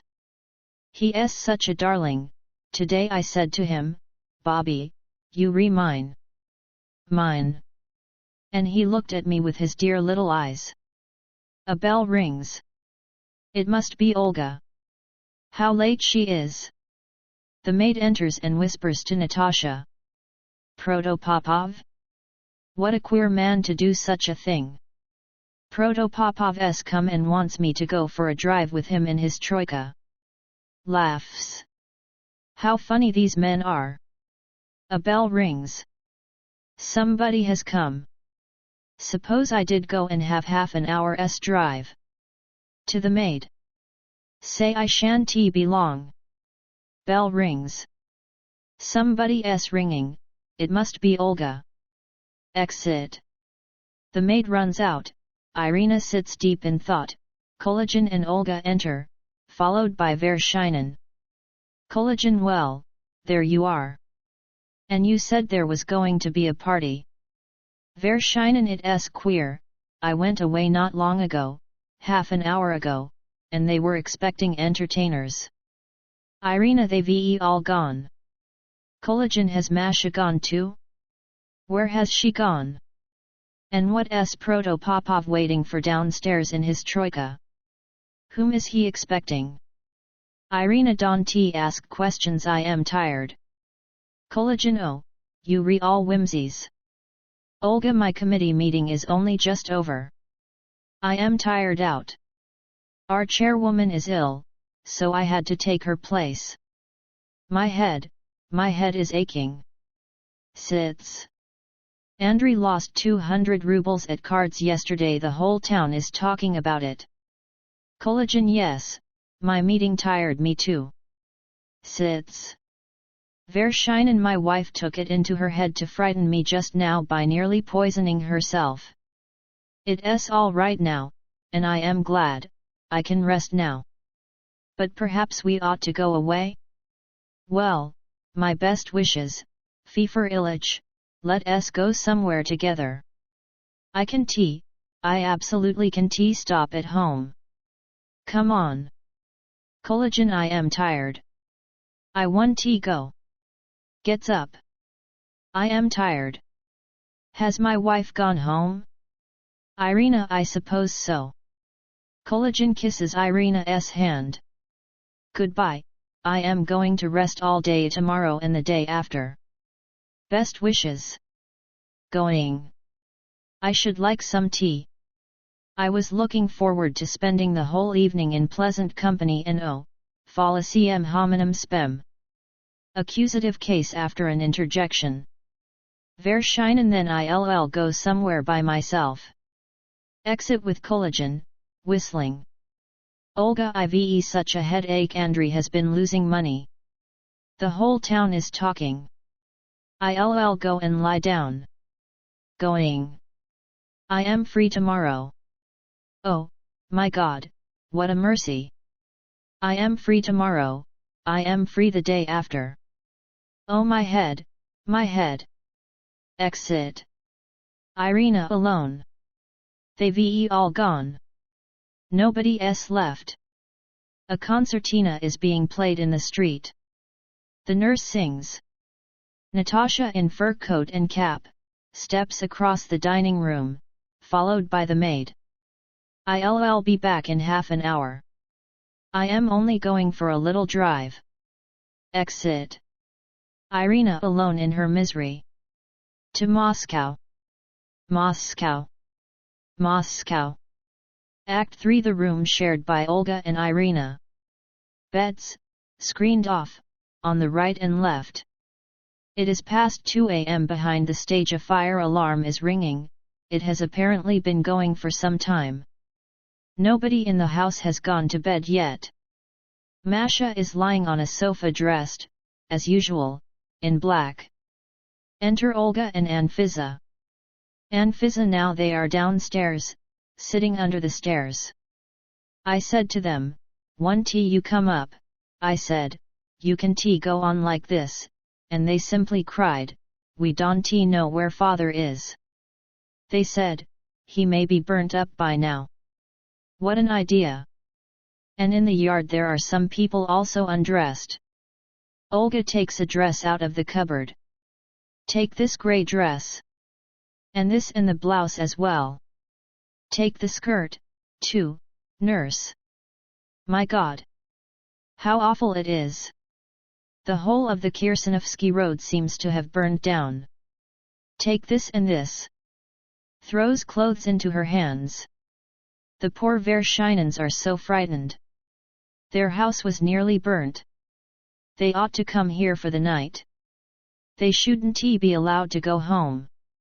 Poor Fedotek is completely burnt out, there's nothing left.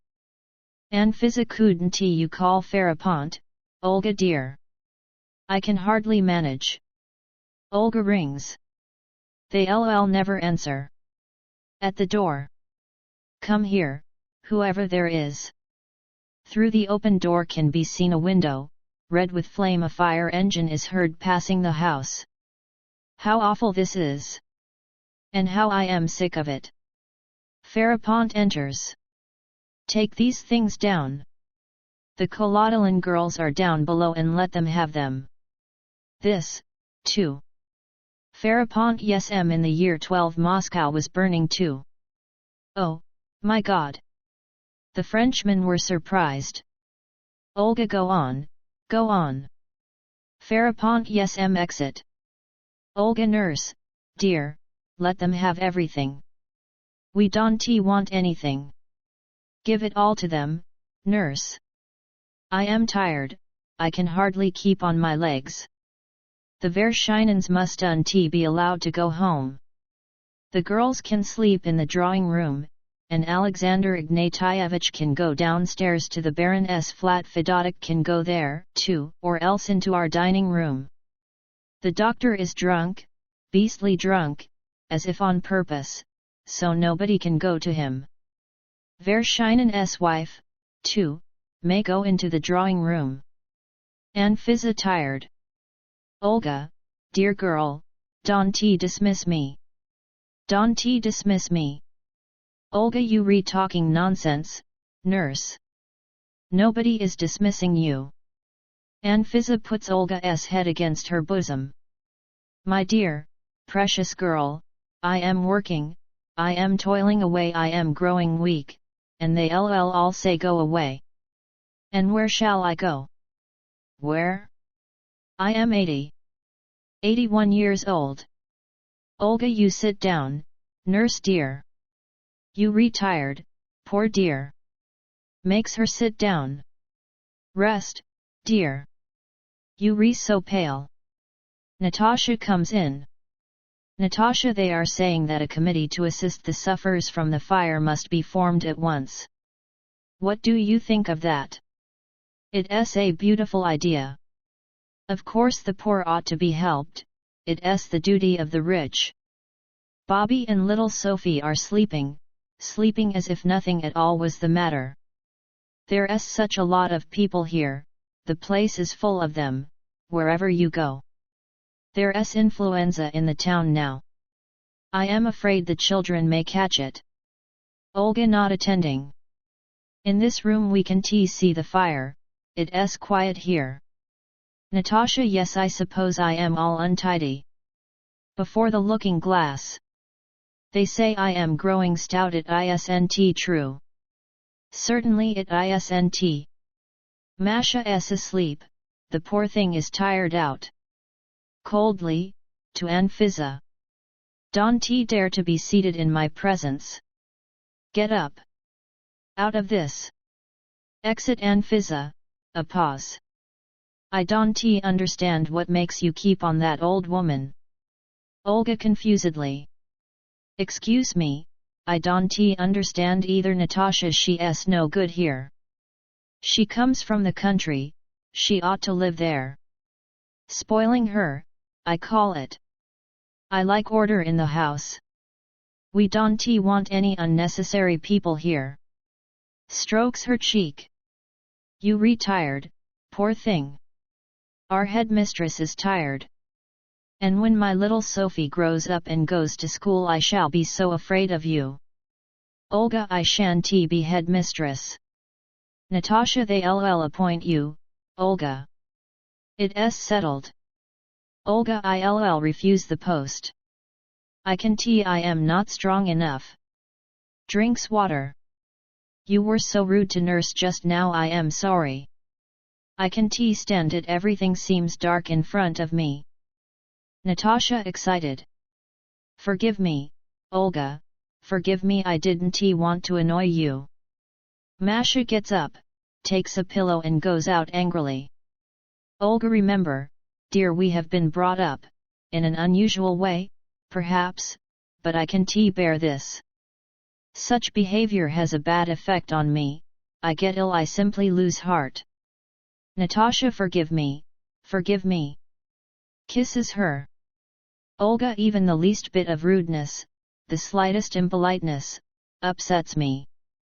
Natasha, I often say too much, it's true, but you must agree, dear, that she could just as well live in the country.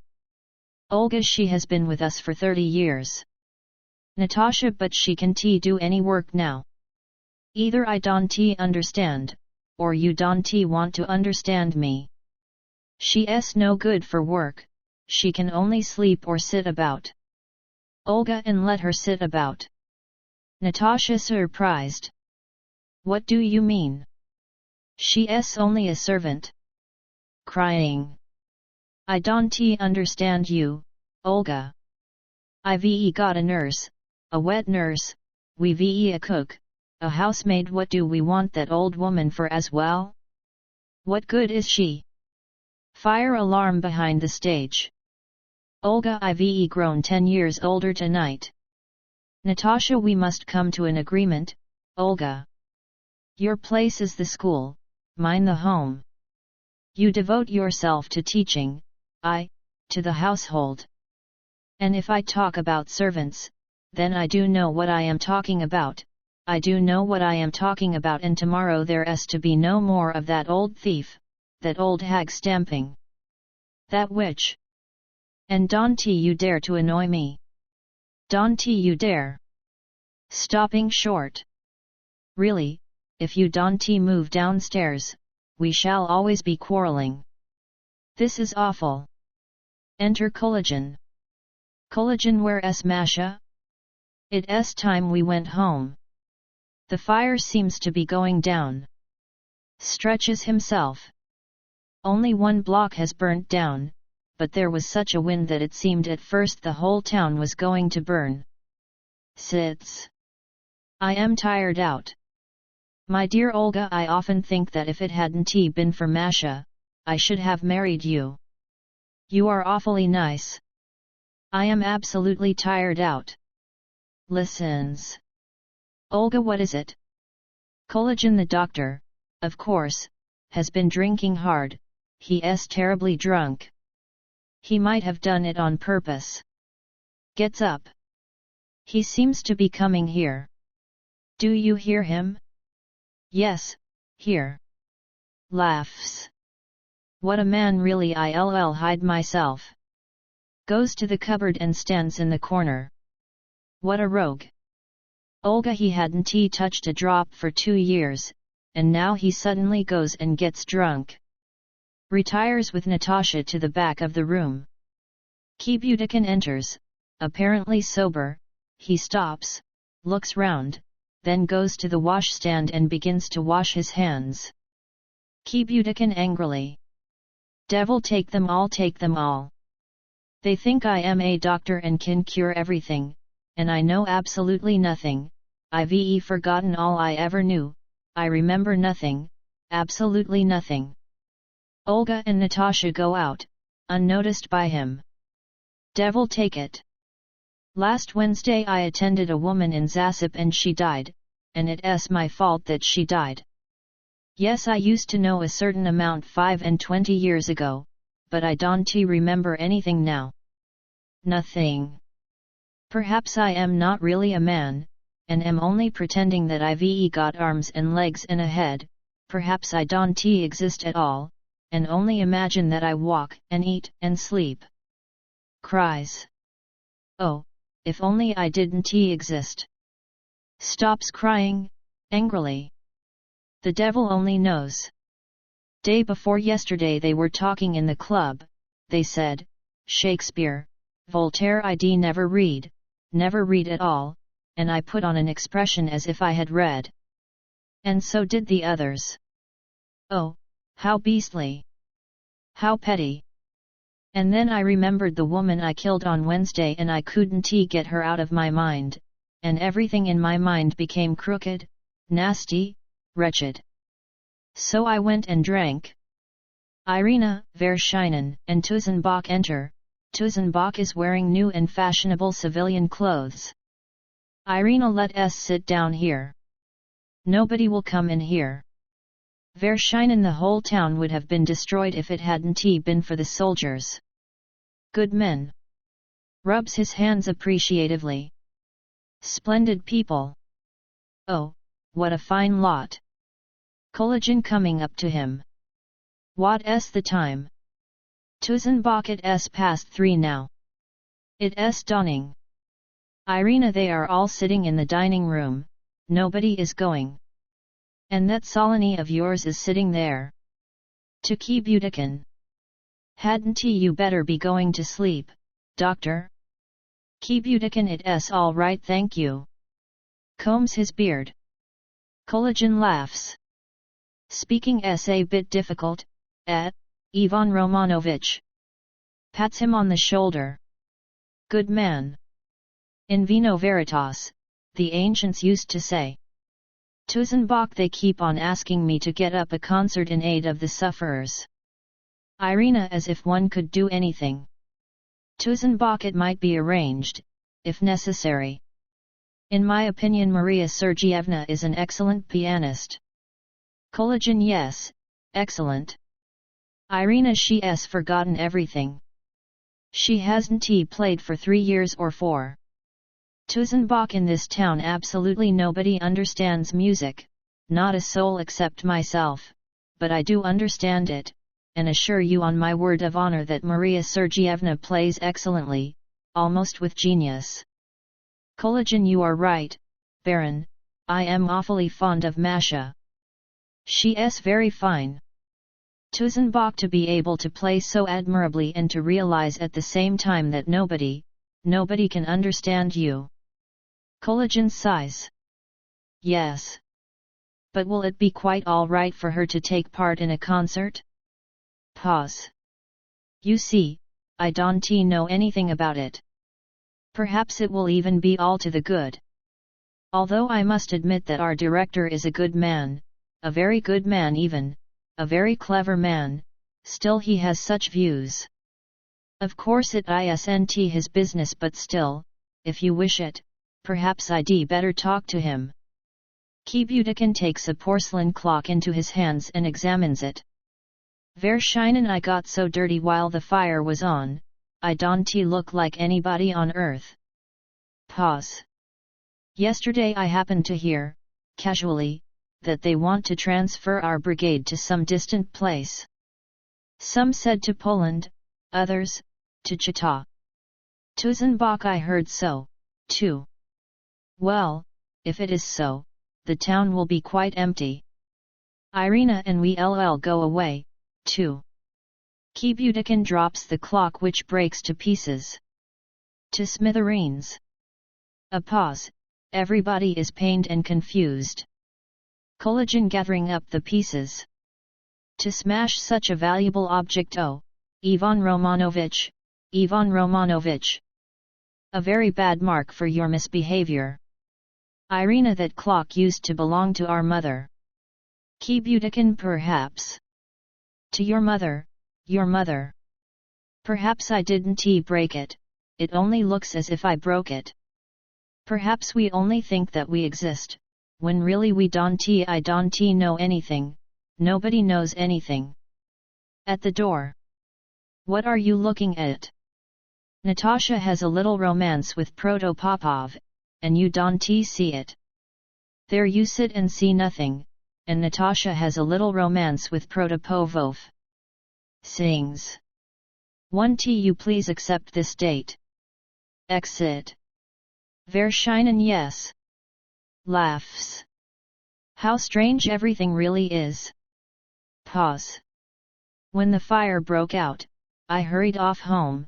When I get there I see the house is whole, uninjured, and in no danger, but my 2 girls are standing by the door in just their underclothes, their mother isn't there, the crowd is excited, horses and dogs are running about, and the girls' faces are so agitated, terrified, beseeching, and I don't know what else. My heart was pained when I saw those faces.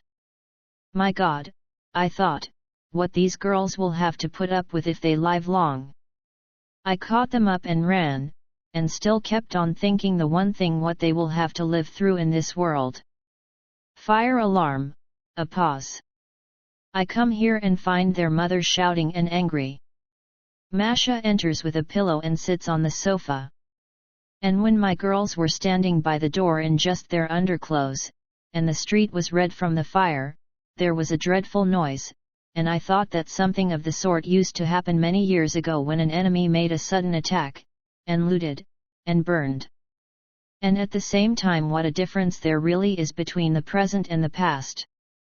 And when a little more time has gone by, in 200 or 300 years perhaps, people will look at our present life with just the same fear, and the same contempt, and the whole past will seem clumsy and dull, and very uncomfortable, and strange. Oh, indeed, what a life there will be, what a life! Laughs. Forgive me, I've dropped into philosophy again. Please let me continue. I do awfully want to philosophize, it's just how I feel at present. Pause. As if they are all asleep. As I was saying, what a life there will be. Only just imagine. There are only 3 persons like yourselves in the town just now, but in future generations there will be more and more, and still more, and the time will come when everything will change and become as you would have it, people will live as you do, and then you too will go out of date, people will be born who are better than you. Laughs. Yes, today I am quite exceptionally in the vein. I am devilishly keen on living. Sings. The power of love all ages know, from its assaults great good does grow. Laughs. Masha trum tum tum verschinen tum tum Masha tra ra. Verschinen tra ta ta. Laughs. Enter Fedotic. Fedotic dancing. I am burnt out, I am burnt out. Down to the ground. Laughter. Irina, I don't see anything funny about it. Is everything burnt? Fedotic laughs. Absolutely. Nothing left at all. The guitar's burnt, and the photographs are burnt, and all my correspondence. And I was going to make you a present of a notebook, and that's burnt too. Solony comes in. Irina, no, you can come here, Vasily Vasilievich. Please go away. Solony, why can the Baron come here and I can Verschinen, we really must go. How's the fire? Solony, they say it's going down. No, I absolutely don't see why the Baron can, and I can sense his hands. Verschinen trum tum tum. Masha trum tum. Verschinen laughs to Solony. Let us go into the dining room. Solony, very well, we'll make a note of it. If I should try to make this clear, the geese would be annoyed, I fear. Looks at Tuzenbach. There, there, there. Goes out with Verschinen and Fedotic. Irina, how Solony smelt of tobacco. In surprise. The Baroness asleep. Baron. Baron. Tuzenbach waking. I am tired, I must say. The brickworks. No, I am not wandering, I mean it, I am going to start work soon at the brickworks. I've already talked it over. Tenderly, to Irina. You re so pale, and beautiful, and charming. Your paleness seems to shine through the dark air as if it was a light.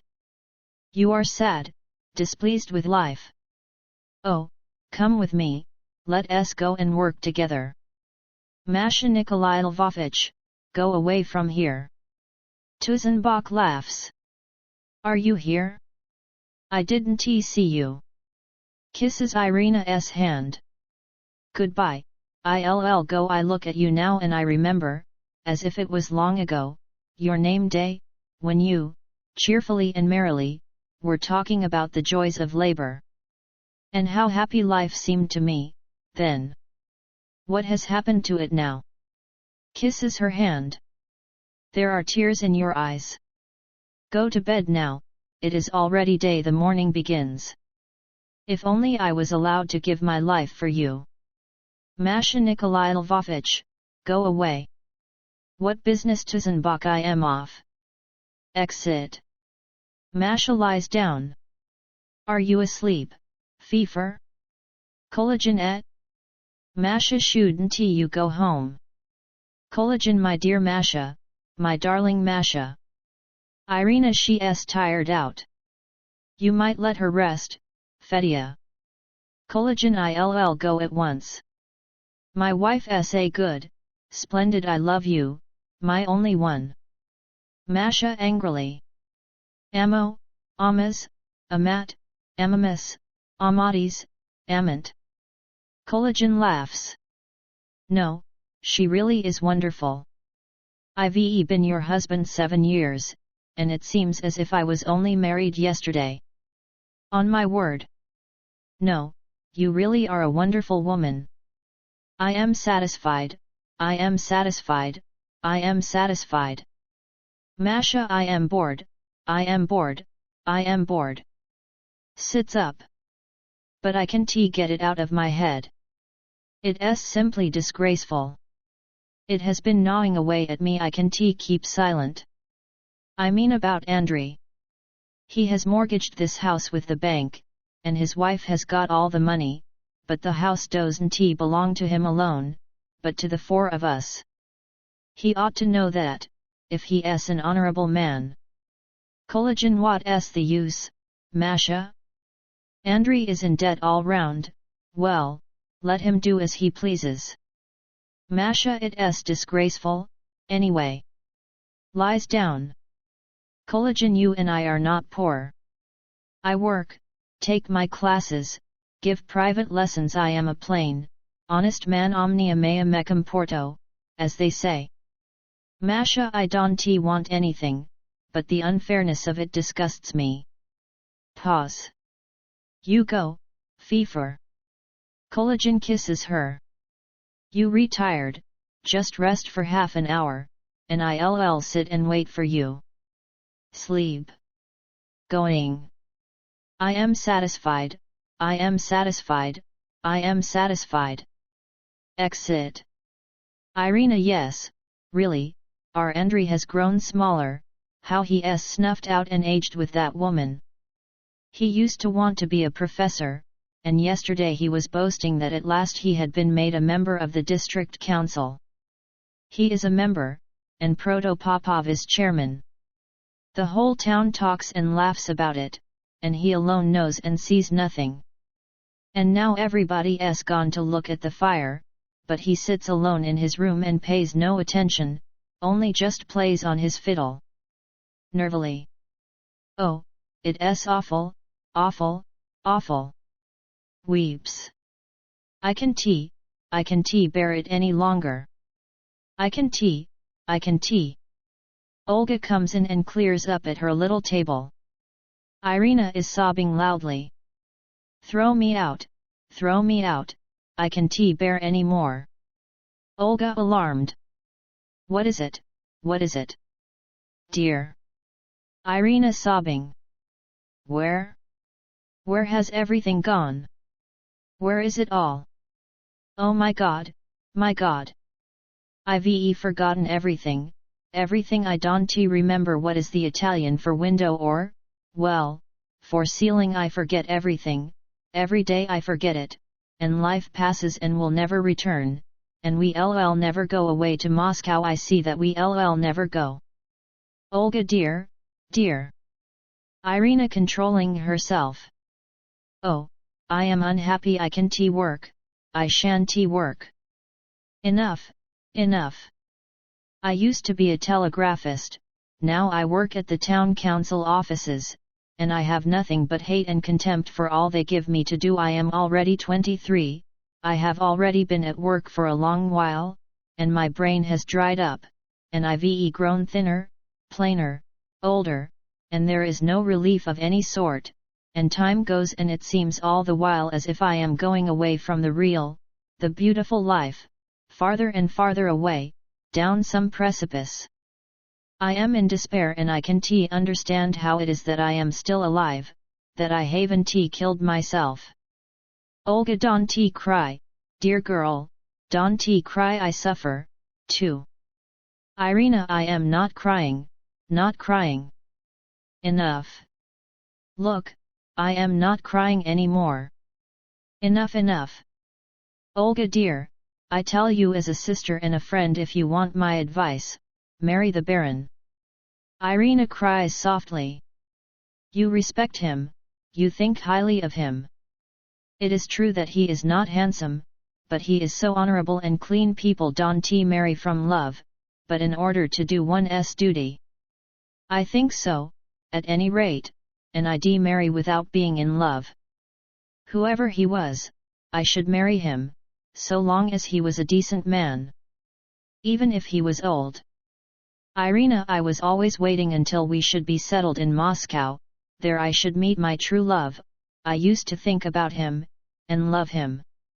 But it's all turned out to be nonsense, all nonsense. Olga embraces her sister.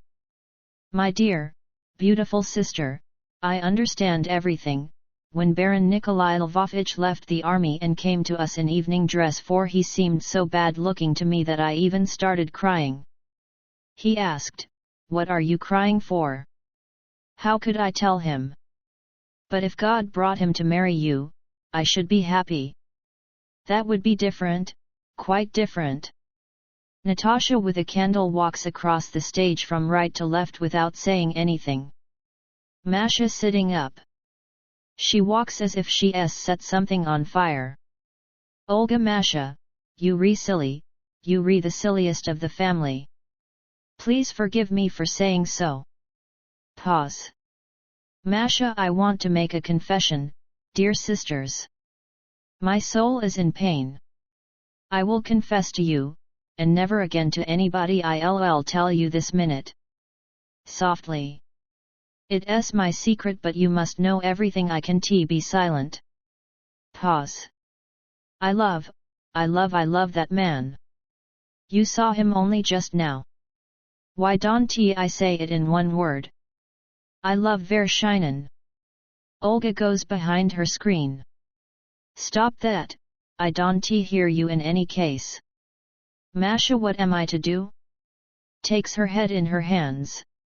First he seemed queer to me, then I was sorry for him, then I fell in love with him, fell in love with his voice, his words, his misfortunes, his 2 daughters. Olga behind the screen. I am not listening.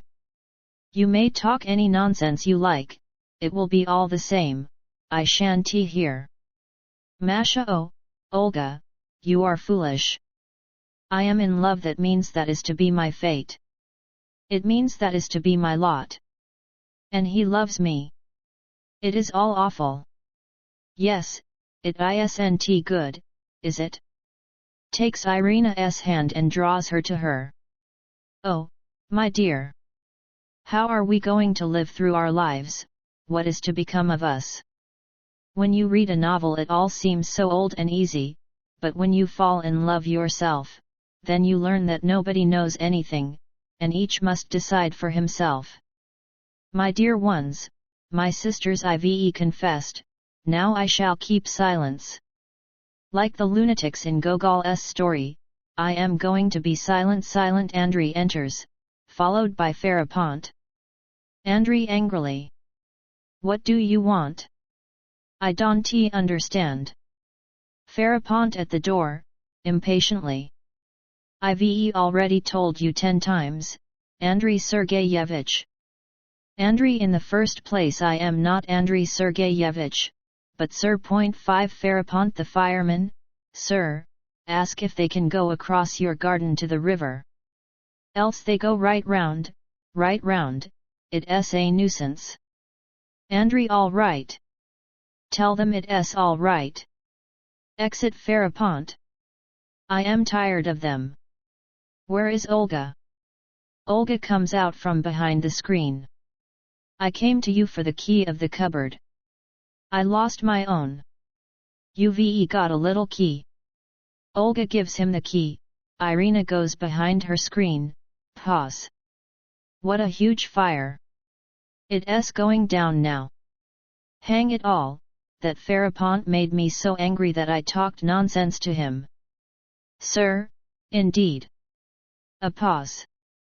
Why are you so silent, Olga? Pause. It's time you stopped all that nonsense and behaved as if you were properly alive. You are here, Masha. Irina is here, well, since we all here, let us come to a complete understanding, once and for all. What have you against me? What is it? Olga, please don't tea, Audrey dear. We'll talk tomorrow. Excited. What an awful night. Andrey much confused. Don't excite yourself. I ask you in perfect calmness, what have you against me? Tell me straight. Verscheinen's voice trum-tum-tum. Masha stands, loudly. Tra-ta-ta. To Olga. Goodbye, Olga, God bless you. Goes behind screen and kisses Irina. Sleep well. Goodbye, Andrey. Go away now, they retired, you can explain tomorrow. Exit. Andrey, I'll only say this and go. Just now. In the first place, you've got something against Natasha, my wife. I've noticed it since the very day of my marriage. Natasha is a beautiful and honest creature, straight and honorable, that's my opinion. I love and respect my wife, understand it, I respect her, and I insist that others should respect her too. I repeat, she's an honest and honorable person, and all your disapproval is simply silly pause. In the second place, you seem to be annoyed because I am not a professor, and am not engaged in study. But I work for the Zemstvo, I am a member of the district council, and I consider my service as worthy and as high as the service of science. I am a member of the district council, and I am proud of it, if you want to know. Pause. In the third place, I have still this to say, that I have mortgaged the house without obtaining your permission. For that I am to blame, and ask to be forgiven. My debts led me into doing it. 35,000. I do not play at cards anymore, I stopped long ago, but the chief thing I have to say in my defense is that you girls receive a pension, and I don't my wages, so to speak. Pause. Collagen at the door. Is Masha there? Excitedly. Where is she? It's queer. Exit. Andrey, they don't here. Natasha is a splendid, honest person. Walks about in silence, then stops. When I married I thought we should be happy, all of us. But, my God! Weeps. My dear, dear sisters, don't believe me, don't believe me. Exit. Fire alarm. The stage is clear. Irina behind her screen. Olga, who's knocking on the floor. Olga, it's Dr. Ivan Romanovich. He's drunk. Irina, what a restless night. Pause. Olga. Looks out. Did you hear? They are taking the brigade away from us, it's going to be transferred to some place far away. Olga, it's only a rumor. Irina, then we shall be left alone. Olga. Olga, well? Irina, my dear, darling sister, I highly value the Baron, he's a splendid man, I'll marry him, I'll consent, only let us go to Moscow.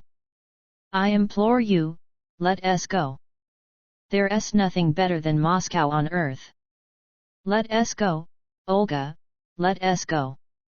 Act 4. The old garden at the house of the Prosorovs. There is a long avenue of firs, at the end of which the river can be seen. There is a forest on the far side of the river. On the right is the terrace of the house. Bottles and tumblers are on a table here, it is evident that champagne has just been drunk. It is midday. Every now and again passers-by walk across the garden, from the road to the river. 5 soldiers go past rapidly.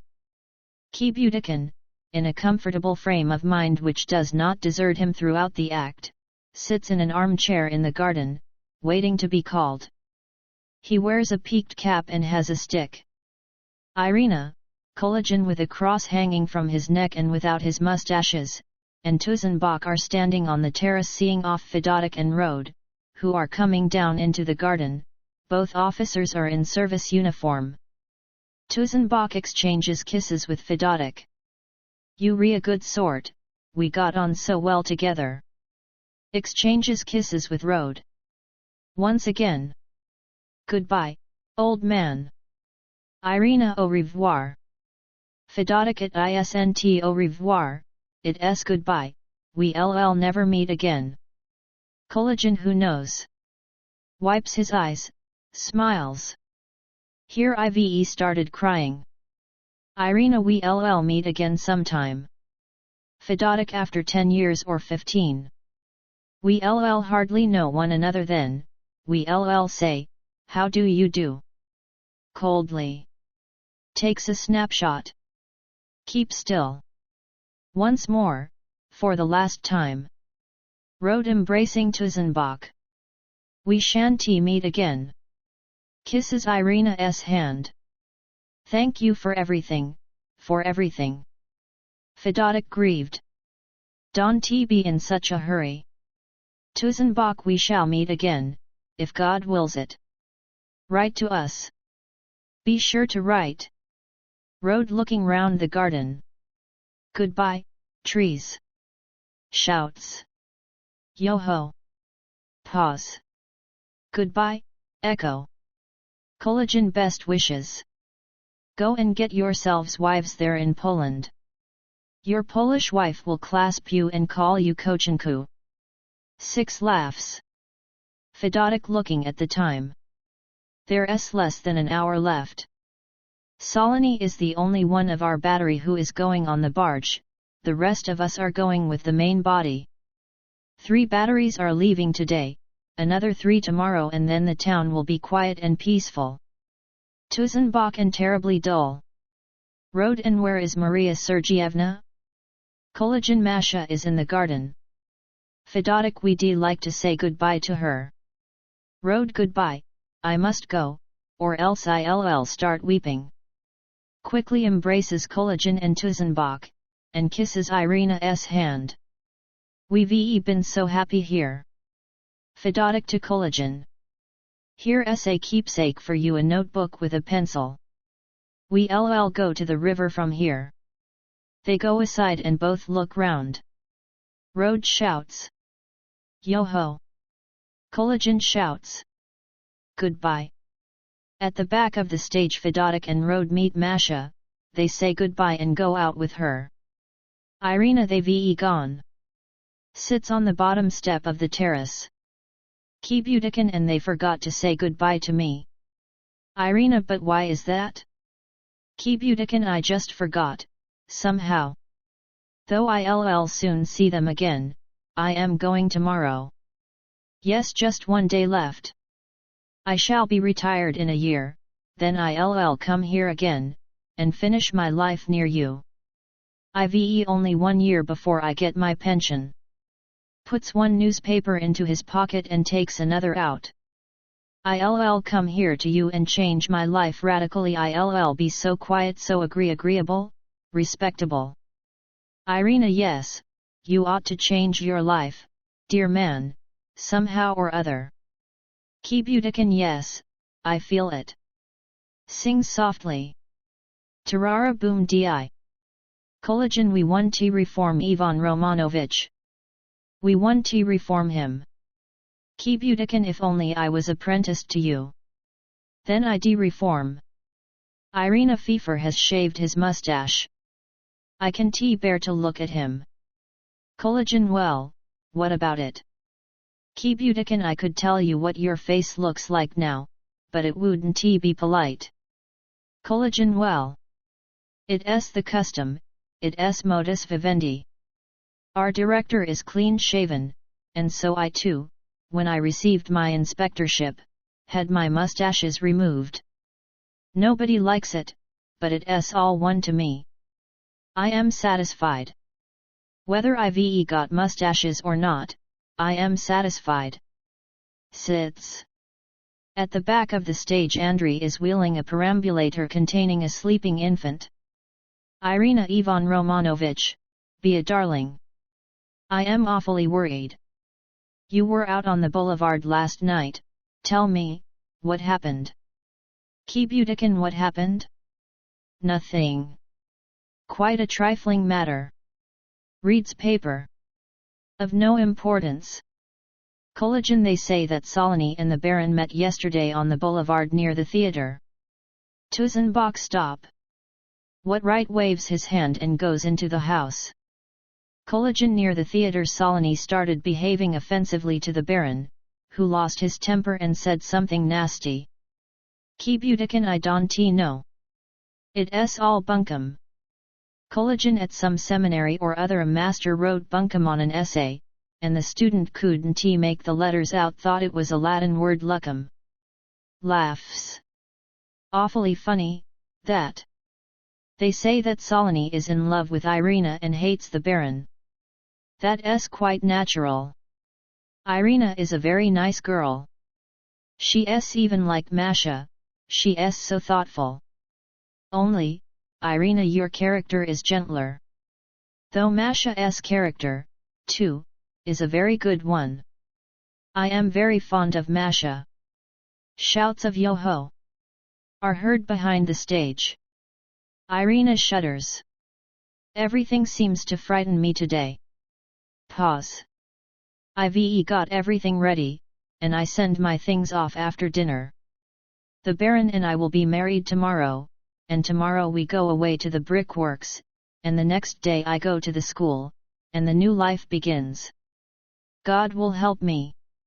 When I took my examination for the teacher's post, I actually wept for joy and gratitude. Pause. The cart will be here in a minute for my things. Collagen, somehow or other, all this doesn't seem at all serious. As if it was all ideas, and nothing really serious. Still, with all my soul I wish you happiness. Kebudikin, with deep feeling. My splendid, my dear, precious girl. You've gone on far ahead, I want to catch up with you. I am left behind like a migrant bird grown old, and unable to fly. Fly, my dear, fly, and God be with you. Pause. It's a pity you shaved your mustaches, Fefer Illich. Collagen, oh, drop it. Sighs. Today the soldiers will be gone, and everything will go on as in the old days. Say what you will, Masha is a good, honest woman. I love her very much, and thank my fate for her. People have such different fates. There's a co-siref who works in the excise department here. He was at school with me. He was expelled from the 5th class of the high school for being entirely unable to understand ut consecutivum. He's awfully hard up now and in very poor health, and when I meet him I say to him, how do you do, ut consecutivum? Yes, he says, precisely consecutivum, and coughs. But I've been successful all my life, I am happy, and I even have a Stanislaus Cross, of the 2nd class, and now I myself teach others that ut consecutivum. Of course, I am a clever man, much cleverer than many, but happiness doesn't only lie in that. The Maiden's Prayer is being played on the piano in the house. Irina, tomorrow night I shan't hear that Maiden's Prayer anymore, and I shan't be meeting Protopopov. Pause. Protopopov is sitting there in the drawing room, and he came today. Collagen, hasn't the headmistress come yet? Irina knows she has been sent for. If you only knew how difficult it is for me to live alone, without Olga. She lives at the high school, she, a headmistress, busy all day with her affairs, and I am alone, bored, with nothing to do, and hate the room I live in. I've made up my mind if I can't live in Moscow, then it must come to this. It's fate. It can't be helped. It's all the will of God, that's the truth. Nikolai Lvovich made me a proposal. Well? I thought it over and made up my mind. He's a good man, it's quite remarkable how good he is. And suddenly my soul put out wings, I became happy and light-hearted, and once again the desire for work, came over me. Only something happened yesterday, some secret dread has been hanging over me.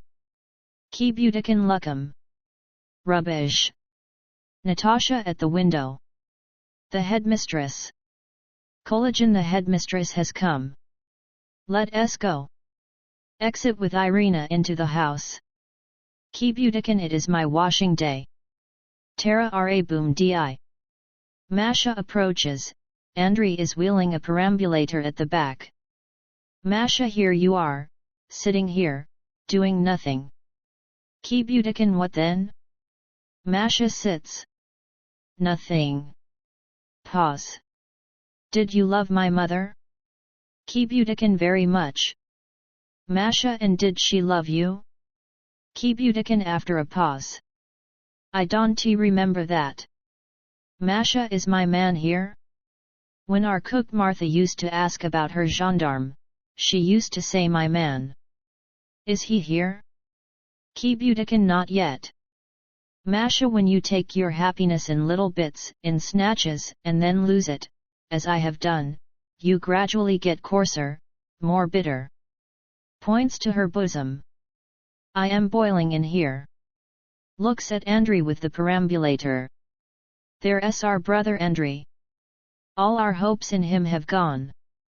There was once a great bell, 1,000 persons were hoisting it, much money and labor had been spent on it, when it suddenly fell and was broken.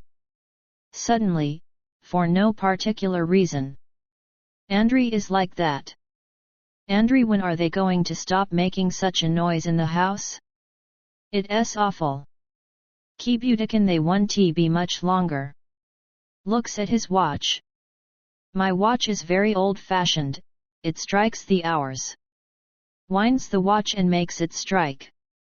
The first, second, and fifth batteries are to leave at 1 o'clock precisely. Pause. And I go tomorrow. Andrey, for good? Ki Budikan, I don't know. Perhaps I'll return in a year. The devil only knows, it's all one. Somewhere a harp and violin are being played. Andrey, the town will grow empty. It will be as if they put a cover over it. Pause. Something happened yesterday by the theatre. The whole town knows of it, but I don't. Ki Budikan, nothing. A silly little affair. Solony started irritating the Baron, who lost his temper and insulted him, and so at last Solony had to challenge him. Looks at his watch. It's about time, I think. At 12:30, in the public wood, that one you can see from here across the river. Piff-paff. Laughs. Solony thinks he's Lermontov, and even writes verses. That's all very well, but this is his third duel. Masha, whose? Ki Budikan, Solony s. Masha and the Baron? Ki Budikan, what about the Baron? Pause. Masha, everything's all muddled up in my head. But I say it ought not to be allowed. He might wound the Baron or even kill him. Ki Budikan, the Baron is a good man, but one Baron more or less, what difference does it make? It's all the same. Beyond the garden somebody shouts "Coee! Hello! You wait!" That's Skvortsov shouting, one of the seconds. He's in a boat. Pause. Andrey, in my opinion it's simply immoral to fight in a duel, or to be present, even in the quality of a doctor. Ki Budikan, it only seems so. We don't exist, there's nothing on earth, we don't really live, it only seems that we live. Does it matter, anyway? Masha, you talk and talk the whole day long. Going. You live in a climate like this, where it might snow any moment, and there you talk. Stops. I want to go into the house, I can go there. Tell me when Vershinen comes. Goes along the avenue. The migrant birds are already on the wing. Looks up. Swans or geese? My dear, happy things. Exit. Andrey, our house will be empty. The officers will go away, you are going, my sister is getting married, and I alone will remain in the house. Kibudikin and your wife? Farapont enters with some documents. Andrey, a wife. She's honest, well-bred, yes, and kind, but with all that there is still something about her that degenerates her into a petty, blind, even in some respects misshapen animal. In any case, she isn't a man. I tell you as a friend, as the only man to whom I can lay bare my soul. I love Natasha, it's true, but sometimes she seems extraordinarily vulgar, and then I lose myself and can't understand why I love her so much, or, at any rate, used to love her. Kibudikin rises. I am going away tomorrow, old chap, and perhaps we'll never meet again, so here's my advice. Put on your cap, take a stick in your hand, go on and on, without looking round. And the farther you go, the better. Solony goes across the back of the stage with two officers, he catches sight of Kibudikin, and turns to him, the officers go on. Solony, doctor, it's time. It's 12:30 already. Shakes hands with Andrey. Kibudikin, half a minute. I am tired of the lot of you. To Andrey. If anybody asks for me, say I'll be back soon. Sighs. Oh. Solony, he didn't have the time to sigh. The bear sat on him heavily. Goes up to him. What are you groaning about, old man? Kibudikin, stop it. Solony, how's your health? Kibudikin, angry. Mind your own business. Solony, the old man is unnecessarily excited. I won't go far, I'll only just bring him down like a snipe. Takes out his scent bottle and scents his hands. I've poured out a whole bottle of scent today and they still smell of a dead body. Pause. Yes. You remember the poem, but he, the rebel, seeks the storm, as if the storm will bring him rest? Kibudikin, yes. He didn't have the time to sigh, the bear sat on him heavily. Exit with Solony. Shouts are heard. Andrey and Farapont come in. Farapont documents to sign. Andrey, irritated. Go away. Leave me. Please. Goes away with the perambulator. Farapont, that's what documents are for, to be signed. Retires to back of stage. Enter Irina, with Tuzenbach in a straw hat. Collagen walks across the stage, shouting "Coee, Masha, Coee." Tuzenbach, he seems to be the only man in the town who is glad that the soldiers are going. Irina, one can understand that. Pause. The town will be empty. Tuzenbach, my dear, I shall return soon. Irina, where are you going? Tuzenbach, I must go into the town and then see the others off. Irina, it's not true, Nikolai, why are you so absent-minded today? Pause. What took place by the theatre yesterday? Tuzenbach, making a movement of impatience. In an hour's time I shall return and be with you again. Kisses her hands. My darling, looking her closely in the face. It's 5 years now since I fell in love with you, and still I can't get used to it, and you seem to me to grow more and more beautiful. What lovely, wonderful hair! What eyes! I am going to take you away tomorrow. We shall work, we shall be rich, my dreams will come true. You will be happy. There's only one thing only, you don't love me. Irina, it isn't in my power. I shall be your wife, I shall be true to you, and obedient to you, but I can't love you. What can I do? Cries. I have never been in love in my life. Oh, I used to think so much of love, I have been thinking about it for so long by day and by night, but my soul is like an expensive piano which is locked and the key lost. Pause. You seem so unhappy. Tusenbach, I didn't sleep at night.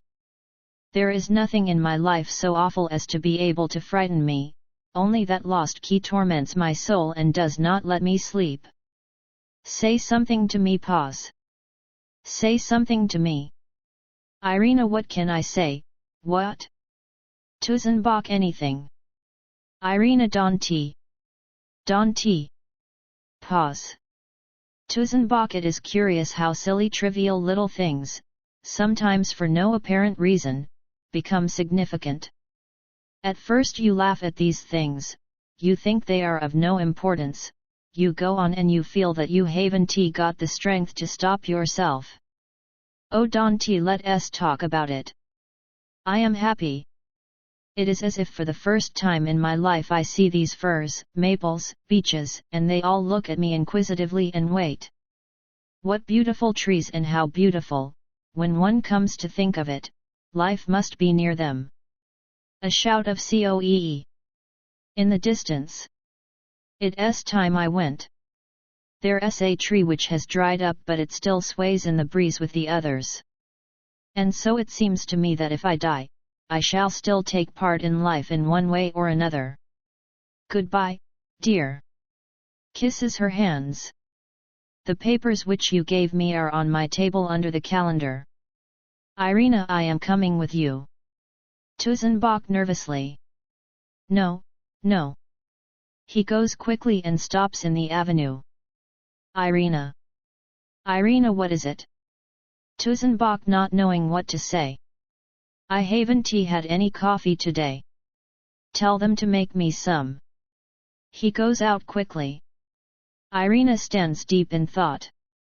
Then she goes to the back of the stage and sits on a swing. Andrey comes in with the perambulator and Farapont also appears. Farapont, Andrey Sergeyevich, it isn't as if the documents were mine, they are the government's, I didn't make them. Andrey, oh, what has become of my past and where is it? I used to be young, happy, clever, I used to be able to think and frame clever ideas, the present and the future seemed to me full of hope. Why do we, almost before we have begun to live, become dull, grey, uninteresting, lazy, apathetic, useless, unhappy? This town has already been in existence for 200 years and it has 100,000 inhabitants, not one of whom is in any way different from the others.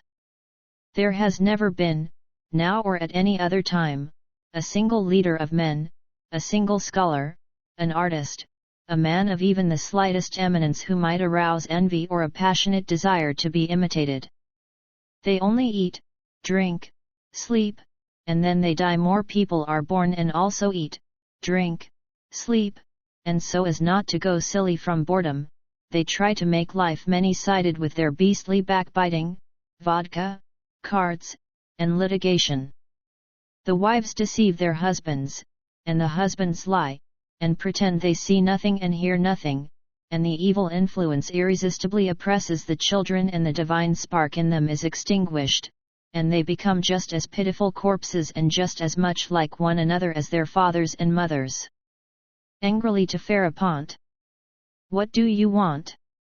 Farapont, what? Documents want signing. Andrey, I am tired of you. Farapont handing him papers. The hall porter from the law courts was saying just now that in the winter there were 200 degrees of frost in Petersburg. Andrey, the present is beastly, but when I think of the future, how good it is. I feel so light, so free, there is a light in the distance, I see freedom. I see myself and my children freeing ourselves from vanities, from kvass, from goose baked with cabbage, from after-dinner naps, from base idleness. Farapont, he was saying that 2,000 people were frozen to death. The people were frightened, he said. In Petersburg or Moscow, I don't remember which. Andrey overcome by a tender emotion. My dear sisters, my beautiful sisters. Crying.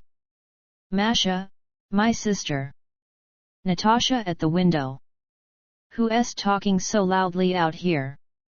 Is that you, Andrey? Ull wake little Sophie.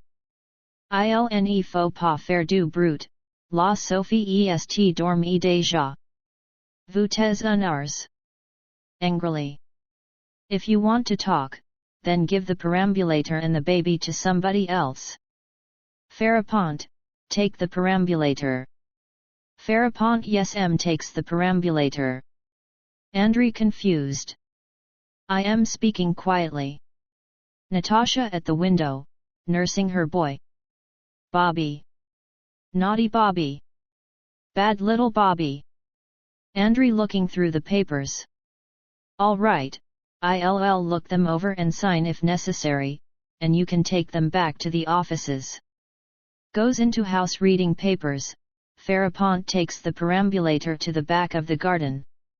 Natasha at the window. Bobby, what's your mother's name? Dear, dear.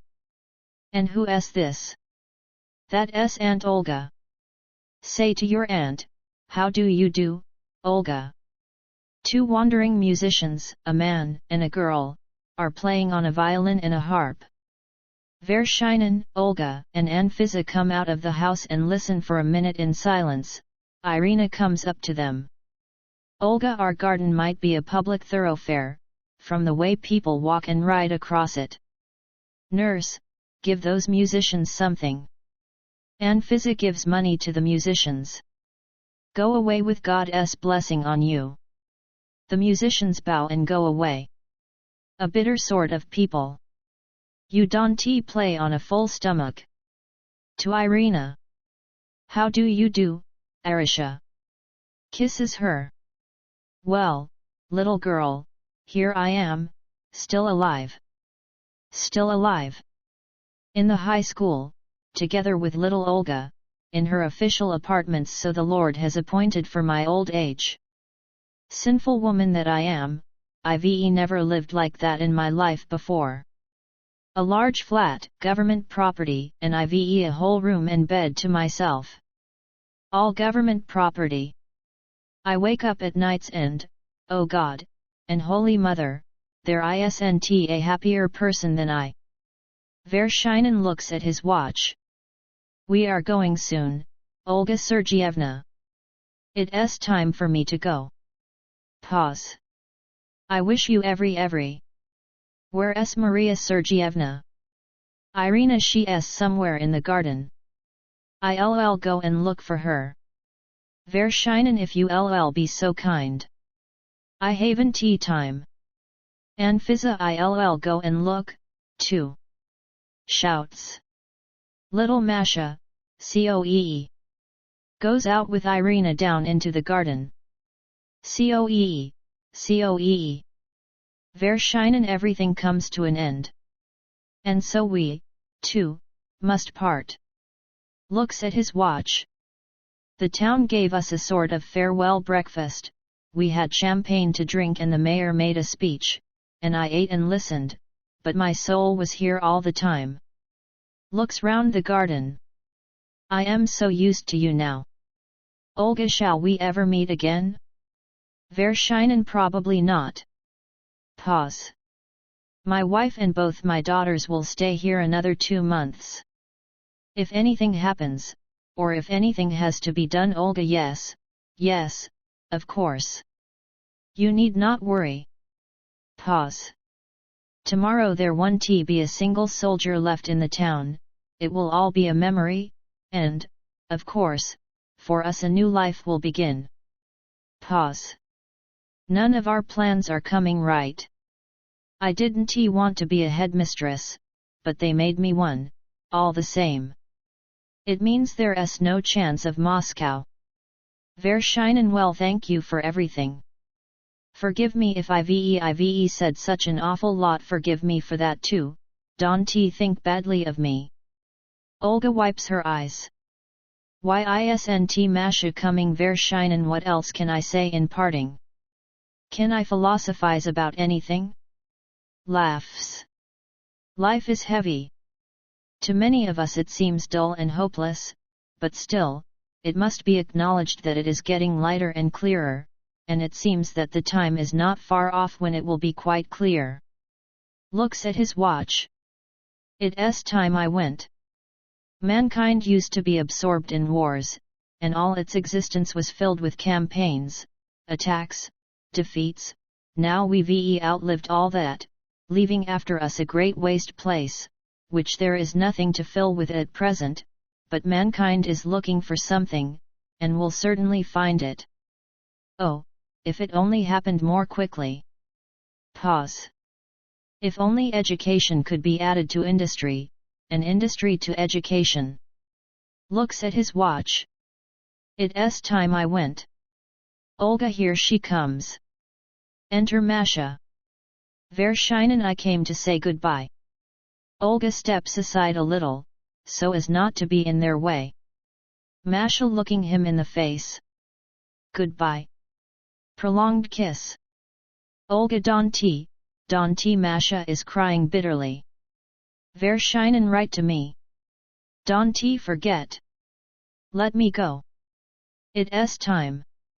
Take her, Olga Sergeyevna, it's time I am late. He kisses Olga's hand in evident emotion, then embraces Masha once more and goes out quickly.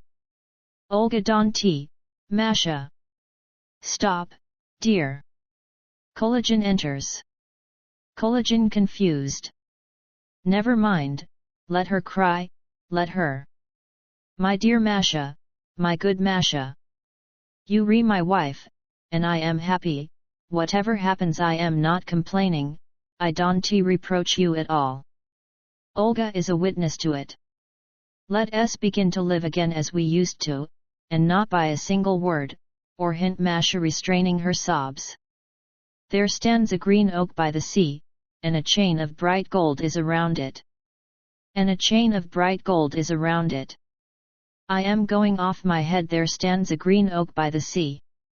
Olga, don't Masha, don't give her some water. Masha, I am not crying anymore. Collagen, she's not crying anymore. She's a good. A shot is heard from a distance. Masha, there stands a green oak by the sea, and a chain of bright gold is around it. An oak of green gold. I am mixing it up. Drinks some water. Life is dull. I don't want anything more now. I'll be all right in a moment. It doesn't matter. What do those lines mean? Why do they run in my head? My thoughts are all tangled. Irina enters. Olga, be quiet, Masha. There's a good girl. Let us go in. Masha angrily. I shan't go in there. Sobs, but controls herself at once. I am not going to go into the house, I want to go. Irina, let us sit here together and say nothing. I am going away tomorrow. Pause. Collagen, yesterday I took away these whiskers and this beard from a boy in the 3rd class. He puts on the whiskers and beard. Don't I look like the German master? Laughs. Don't I? The boys are amusing. Masha, you really do look like that German of yours. Olga laughs. Yes. Masha weeps. Irina, don't Masha. Collagen, it's a very good likeness. Enter Natasha. Natasha to the maid. What? Mikhail Ivanich Protopopov will sit with little Sophie, and Andrey Sergeyevich can take little Bobby out. Children are such a bother. To Irina. Irina, it's such a pity you going away tomorrow. Do stop just another week. Sees Collagen and screams. He laughs and takes off his beard and whiskers. How you frightened me. To Irina. I've grown used to you, and do you think it will be easy for me to part from you? I am going to have Andrey and his violin put into your room. Let him fiddle away in there. And we put little Sophie into his room. The beautiful, lovely child. What a little girlie. Today she looked at me with such pretty eyes and said, Mama. Collagen, a beautiful child, it's quite true. Natasha, that means I shall have the place to myself tomorrow. Sighs. In the first place I shall have that avenue of fir trees cut down, then that maple. It's so ugly at nights. To Irina. That belt doesn't suit you at all, dear. It's an error of taste. And I'll give orders to have lots and lots of little flowers planted here, and they'll smell. Severely. Why is there a fork lying about here on the seat? Going towards the house, to the maid. Why is there a fork lying about here on the seat, I say? Shouts. Don't you dare to answer me. Collagen, temper. Temper. A march is played off, they all listen. Olga, they re-going. Kebudikin comes in. Masha, they re-going. Well, well. Bon voyage. To her husband. We must be going home. Where's my coat and hat? Collagen, I took them in, I'll bring them, in a moment. Olga, yes, now we can all go home. It's time. Kebudikin, Olga Sergeyevna. Olga, what is it? Pause. What is it? Kebudikin, nothing, I don't know how to tell you. Whispers to her. Olga, frightened. It can be true. Kebudikin, yes, such a story, I am tired out, exhausted, I won't say any more. Sadly. Still, it's all the same. Masha, what's happened? Olga embraces Irina. This is a terrible day, I don't know how to tell you, dear. Irina, what is it? Tell me quickly, what is it? For God's sake! Cries. Kebudikin, the Baron was killed in the duel just now. Irina cries softly. I knew it, I knew it. Kebudikin sits on a bench at the back of the stage. I am tired. Takes a paper from his pocket. Let em cry. Sings softly. Tarara boom di, it is my washing day. Isn't it all the same? The three sisters are standing, pressing against one another. Masha, oh, how the music plays. They are leaving us, one has quite left us, quite and forever. We remain alone, to begin our life over again. We must live, we must live. Irina puts her head on Olga's bosom. There will come a time when everybody will know why, for what purpose, there is all this suffering, and there will be no more mysteries. But now we must live, we must work, just work. Tomorrow, I'll go away alone, and I'll teach and give my whole life to those who, perhaps, need it. It's autumn now, soon it will be winter, the snow will cover everything, and I shall be working, working. Olga embraces both her sisters. The bands are playing so gaily, so bravely, and one does so want to live. Oh, my God! Time will pass on, and we shall depart forever, we shall be forgotten, they will forget our faces, voices, and even how many there were of us, but our sufferings will turn into joy for those who will live after us, happiness and peace will reign on earth, and people will remember with kindly words, and bless those who are living now. Oh dear sisters, our life is not yet at an end. Let us live. The music is so gay, so joyful, and, it seems that in a little while we shall know why we are living, why we are suffering. If we could only know, if we could only know. The music has been growing softer and softer. Collagen, smiling happily, brings out the hat and coat. Andrey wheels out the perambulator in which Bobby is sitting. Kebudikin sings softly. Tara ra boom di. It is my washing day. Reads a paper. It's all the same. It's all the same. Olga, if only we could know, if only we could know. Endnotes Dobrolubowy 1836-81, in spite of the shortness of his career, established himself as one of the classic literary critics of Russia. He adds that he is a nadvorny sovetnik, almost the same as a German Hofrat, an undistinguished civilian title with no English equivalent. A variety of garlic, i.e. in the correct dress for making a proposal of marriage. Quite literally, your high honor, to correspond to Andrey's rank as a civil servant. Darling. Colophon Three Sisters was published in 1900 by Anton Chekhov. It was translated from Russian in 1916 by Julius West. This ebook was produced for Standard eBooks by Asher Smith, and is based on a transcription produced in 2005 by James Rusk, Nicole Apostola, and David Widger for Project Gutenberg and on digital scans from the Internet Archive. The cover page is adapted from Curiosity, a painting completed between 1660–1662 by Gerard Terras-Borch. The cover and title pages feature the League Spartan and Sorts Mill Gaudi typefaces created in 2014 and 2009 by the League of Movable Type. This edition was released on June 16, 2022, 9:31 p.m. and is based on revision BFBB0E6. The first edition of this ebook was released on April 7, 2021, 7:19 p.m. You can check for updates to this ebook, view its revision history, or download it for different e-reading systems at standardebooks.org. Ebooks Anton Chekhov Three Sisters Julius West.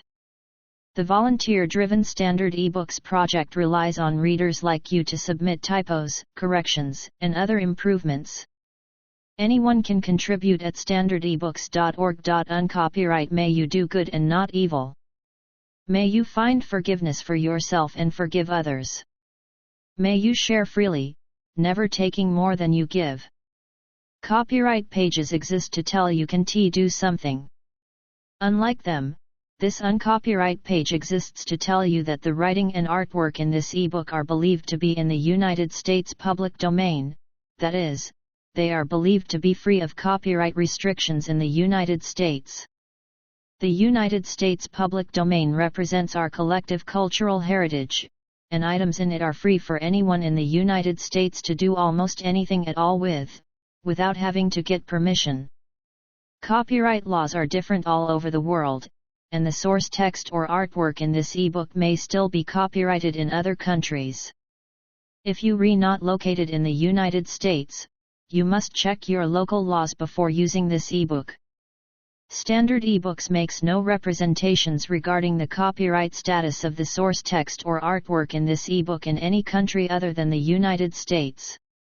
Non-authorship activities performed on items that are in the public domain, so-called sweat of the brow work, don't create a new copyright. That means that nobody can claim a new copyright on an item that is in the public domain for, among other things, work like digitization, markup, or typography. Regardless, the contributors to this ebook release their contributions under the terms in the CC 01.0 Universal Public Domain Dedication, thus dedicating to the worldwide public domain all of the work they've done on this ebook, including but not limited to metadata, the title page, imprint, colophon, this uncopyright, and any changes or enhancements to, or markup on, the original text and artwork. This dedication doesn't change the copyright status of the source text or artwork. We make this dedication in the interest of enriching our global cultural heritage, to promote free and libre culture around the world, and to give back to the unrestricted culture that has given all of us so much.